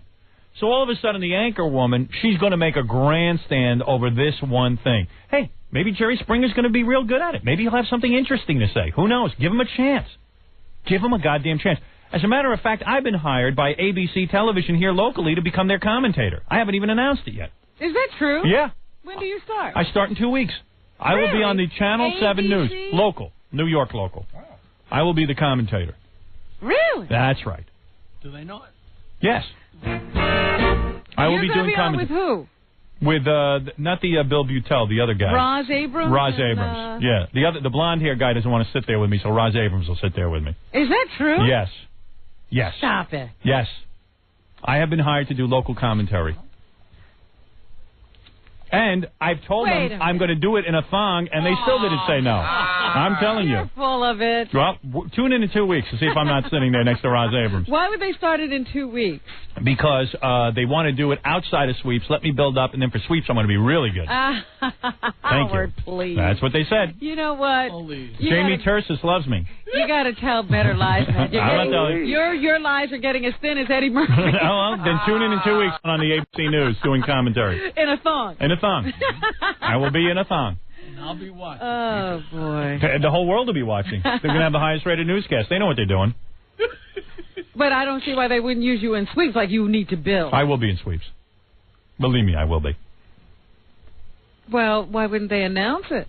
I said it's going to be announced next week. Just seems to me they could get a lot more out of it. Yeah, they will. I wasn't supposed to say anything, but I couldn't help it. Well, anyway, here's Carol Marine. She announced shortly after getting off the air that this was it for her. She's an idiot. Carol Marin or Marine, as Robin says. I saw a pronunciation guide that said it was Marine. Carol Marine is a moron. She really is. She made me sick. Not to be stupid, you moron. This is that place in the newscast where Ron always wraps up the night with his kicker. He's given it to me tonight so that I can say goodbye. This is my last newscast for Channel 5. Goodbye. Goodbye. Goodbye. Goodbye. Apparently, she had been in the market for quite some time and was a well-respected anchor. Here is Carol on what she thinks should be going on in the newsroom. Yeah, no one hired her to be the spokesperson for what goes on in the newsroom. She's not the person responsible for the ratings. I've always believed the best newsrooms are the ones filled with passion and debate. This one... Yeah, so you're cutting short the debate by not allowing this guy to give his opinion. overflowed on both counts this week. She is so wrong and probably realizes it by now, but she can't back out. It's absurd. If the station manager wants to put another voice on the station to offer commentary, why not wait around to hear it? If the guy's going on in his commentary is, hey, let's kill all the blacks and Jews, well, maybe you have a problem with it. You say, hey, I don't agree with this guy's commentary, and it's so offensive to me that I can no longer work alongside this guy. But who cares about somebody expressing their opinion on the news? That's what it's about. What's the difference if you take a camera and do a report on Jerry Springer and let him offer some commentary, or if he's sitting there in the studio? What is the difference? Well, let me ask you something. Why is John Benet Ramsey the lead story? She's been in the field for a good few years now. Yeah. Maybe she came into the industry to do something else. And yeah. She sees the industry going another way. Yeah. And she doesn't want to be a part of it. What's the problem? My darling, the industry's been going that way for the last 7 years. She's a little late. And she said, finally, I've taken enough. That's not what she's saying. She's looking for another job. She's going to go on another station. She's not getting out of the industry. She's not retiring by any means. But I'm just saying, at that newsroom, obviously she's going to have to find a newsroom that's doing news the way she wants it. Let me ask you something. Whose commentary is acceptable to her? In other words, if Jerry Springer's commentary isn't acceptable, who is it? A Republican? Does it have to be a Democrat? Does it have to be someone she agrees with politically? Does it have to be one of those dumb commentaries maybe they were going to have Jerry Springer do wacky commentaries on nothing. Can I say something? Who knows? I don't know. You know that one of the guys, Peter Jennings, right, has been doing commentary on the ABC radio network for years. Mm-hmm. He offers a 1 minute, 2 minute commentary. It is so boring. This guy is so safe. But Carol wouldn't have a problem. Carol would have no problem with him. He does the kind of commentary like, I believe public safety crossings are a good thing. Having an official outside of a school system that can help the children cross the street is very, very good. And I agree with it. How do you feel about this controversial opinion? You know, they don't get one letter. Yeah, right.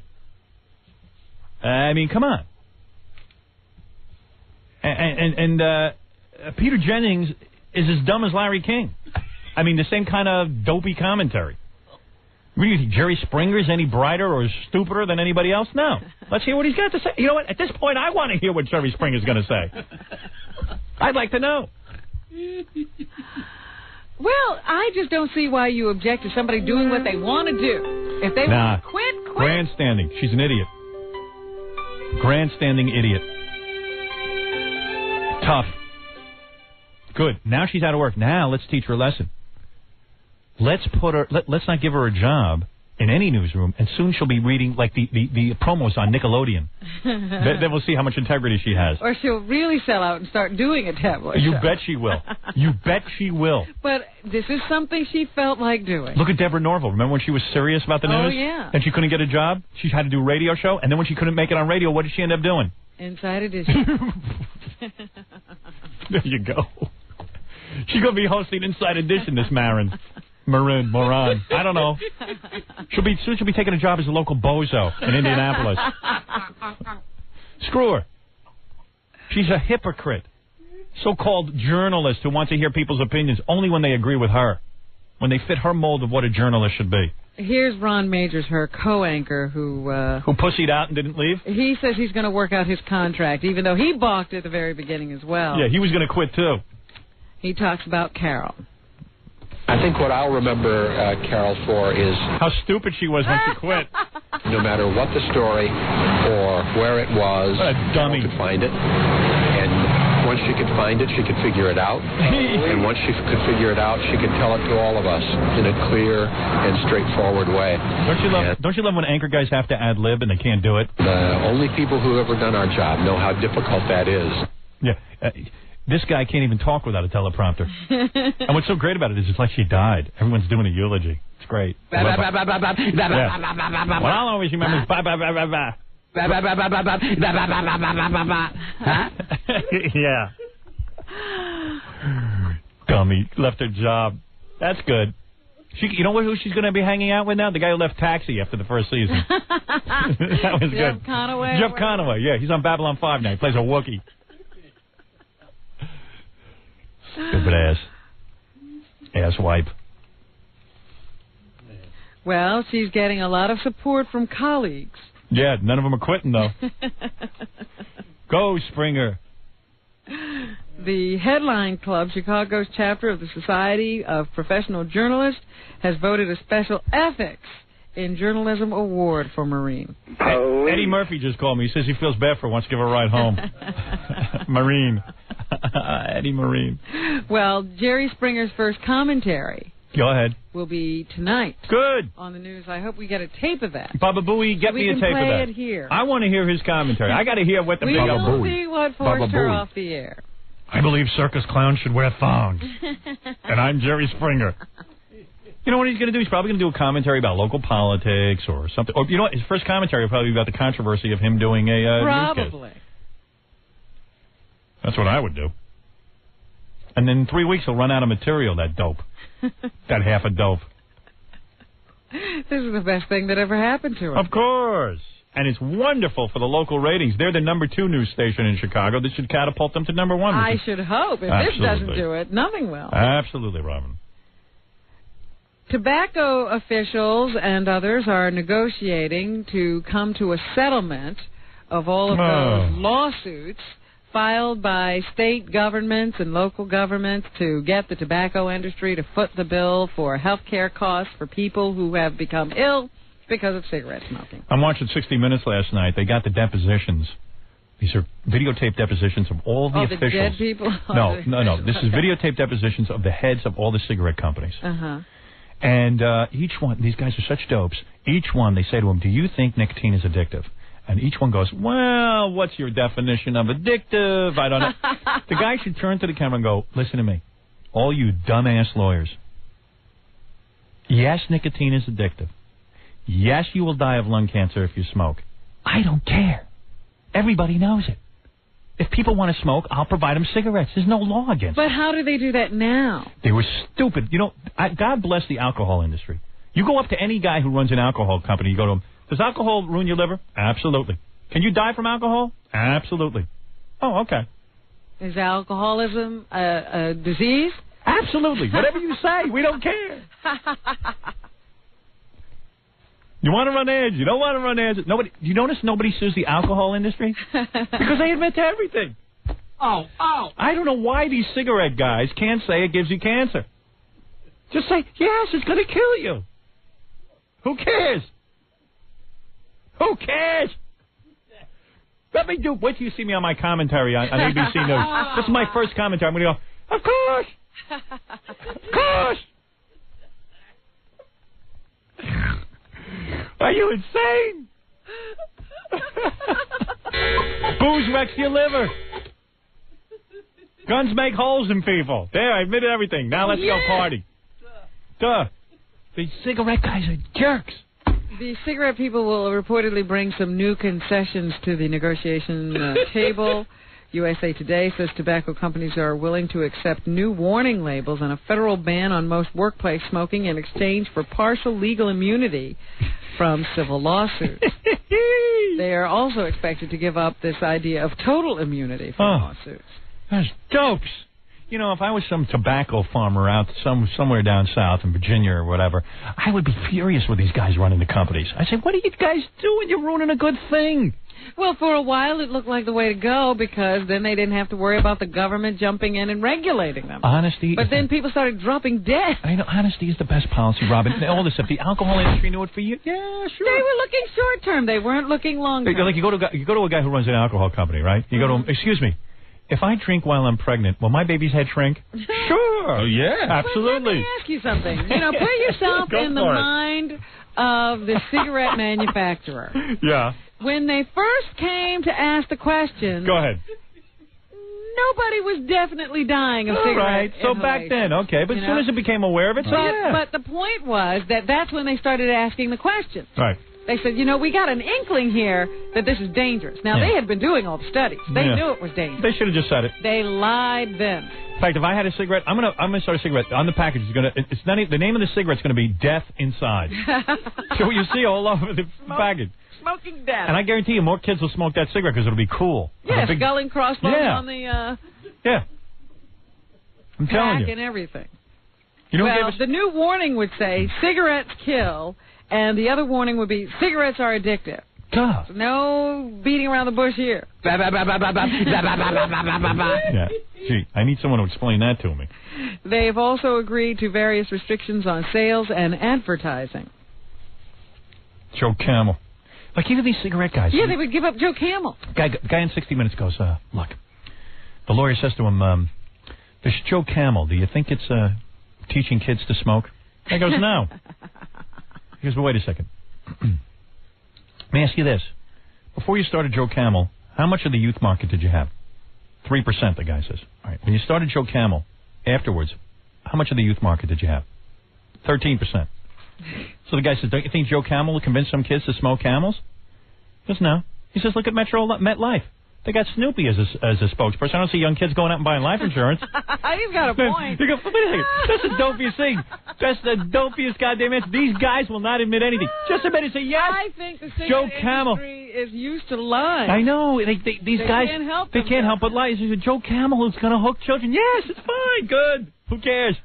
No, the point is those children were going to smoke anyway. They just decided to use Camels. Do you see that answer?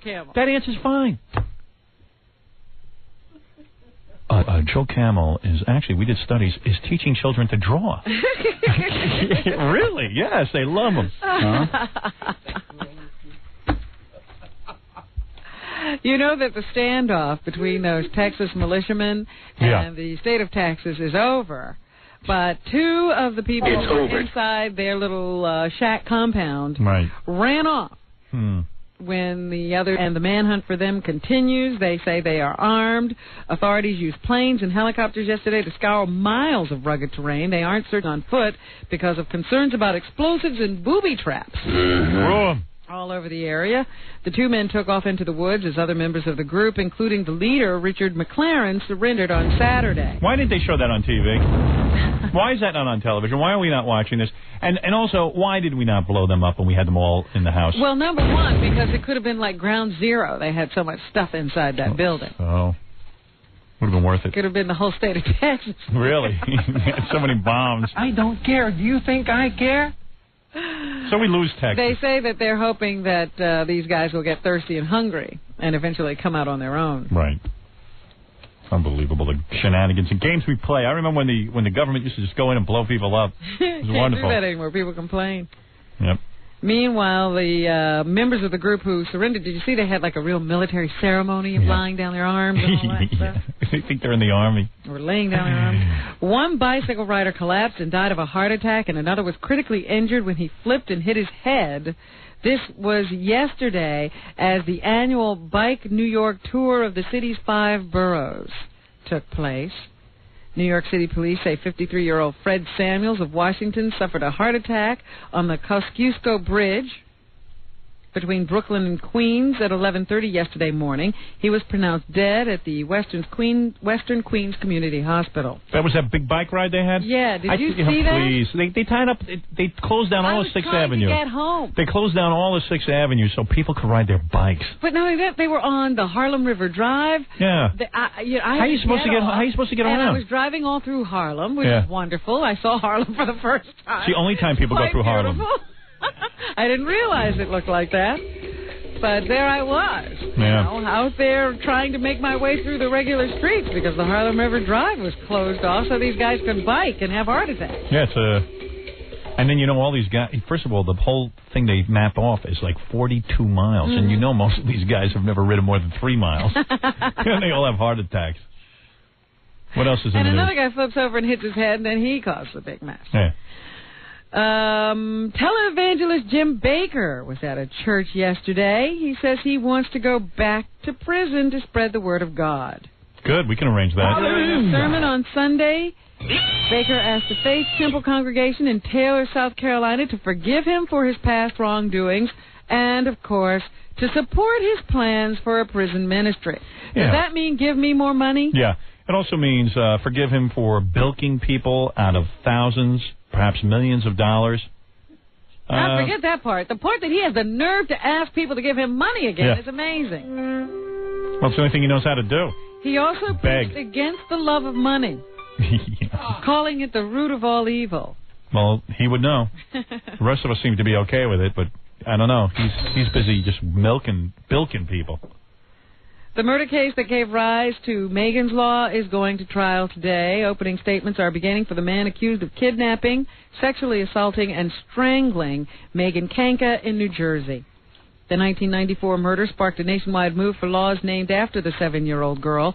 They require notification of neighbors when sex criminals move into the neighborhood. The accused lived in the girl's neighborhood and had 2 prior sex convictions, but no one knew that at the time. His name is Jesse Timandakis, or Dacus. Whatever. Dacus.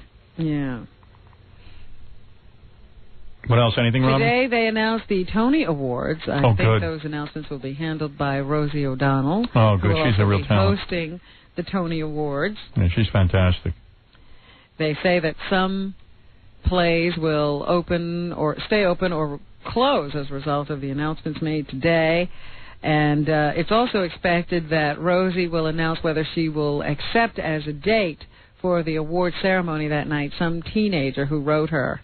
Was it a girl or a boy? A boy. Mm. And who said he would like to accompany her to the Tony Awards telecast as her date, and his mother would be the chaperone. Oh, boy, you're kidding. I can't wait for the answer to that. I'm sure. Oh, come on.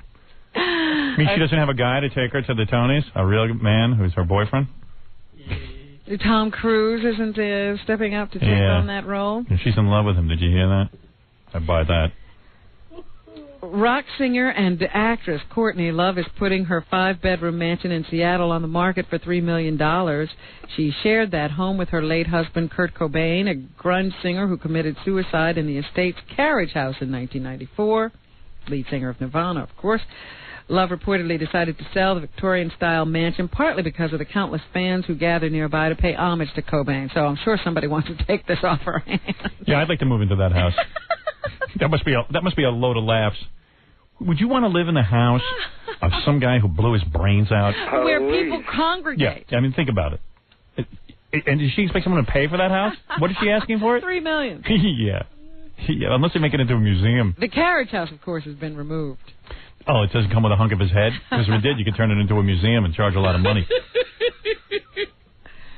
There was a close call for Ringo Starr. Officials say a private jet carrying the former Beatle had to abort a landing in San Diego to keep from coming too close to another plane that was about to take off. Starr was arriving in San Diego last night for a performance when the incident occurred. His jet circled the airport once and landed safely. You know what's amazing about that story? That Ringo Starr had a performance. I mean, well, you know, he has that all-star band that's he still gets going together on with every year. Yeah, okay. Yeah. Boy, that would alter music forever if he went down on a plane. What would we do? The concert went on as scheduled. Good. A bartender who works nearby says this type of thing happens regularly, but he says this is the closest call he had ever seen. How's Charlie Watts? I don't know who's on the tour this year. Yeah, important concert. Let's see. There was a situation where a 3-year-old wound up on the railroad tracks of the Long Island Railroad in Queens. A train engineer spotted the boy on the tracks and alerted the dispatcher to shut down the system while train crewmen retrieved him. That's cruel. The engineer of a following train noticed a man walking around the tracks in the same vicinity and, thinking it could be the boy's father, stopped to pick him up. Hey, you missed your kid.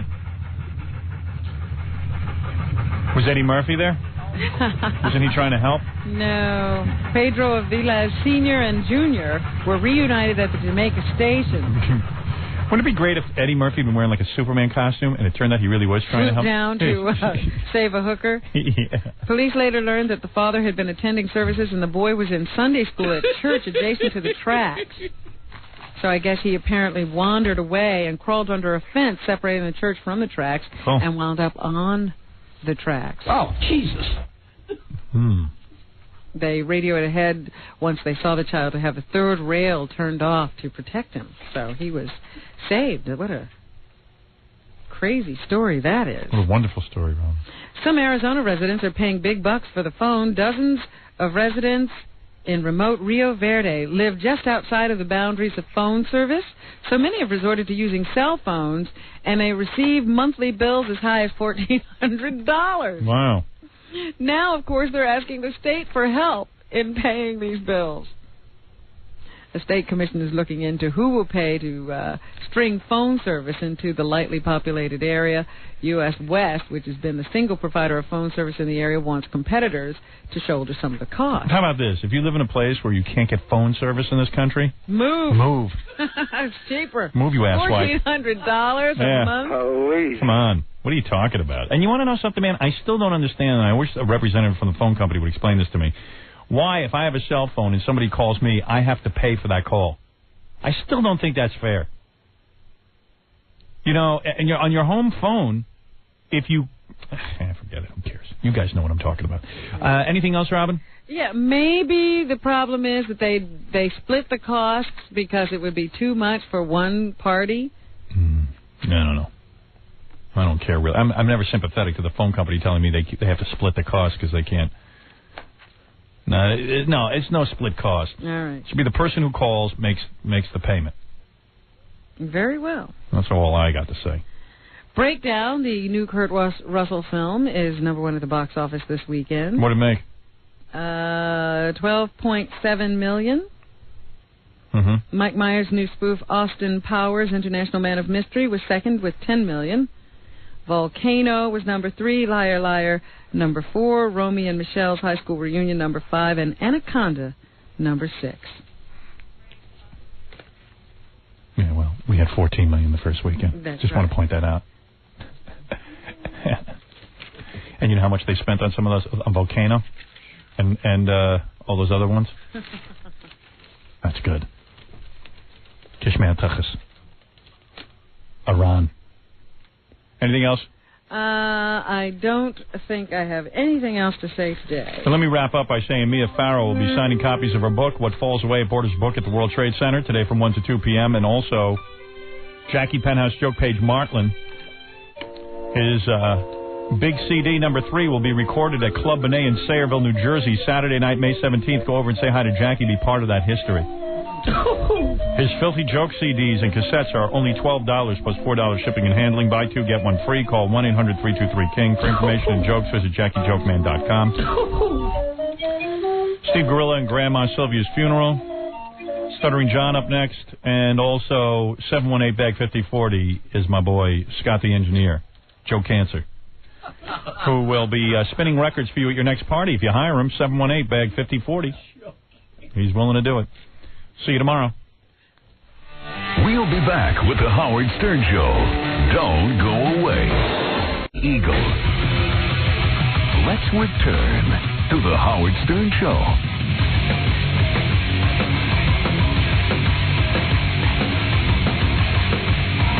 Hey, Freddie, read these plugs. And there's big doings at Town Hall in Manhattan. The Toyota Comedy Festival in association with Catch a Rising Star present Jackie the Joke Man Martling. That's at Town Hall, Friday, June 13th. And those tickets can be had by calling Ticketmaster. Time for the second annual Kevin Gillespie softball tournament, and the tourney will be held June 21st and 22nd in Cunningham Park in Flushing, Queens. And K-Rock will be fielding a team this year, so be down there if you can. If you don't have tickets to the Ranger game on Tuesday, well, come to the next best thing.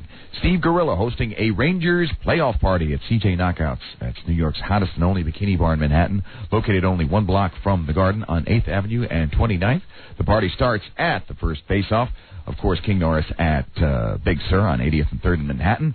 And if you're planning a wedding or a party, well, you know that already. Scott the Engineer, Rocket Entertainment, 718-BAG-5040. All right, everybody.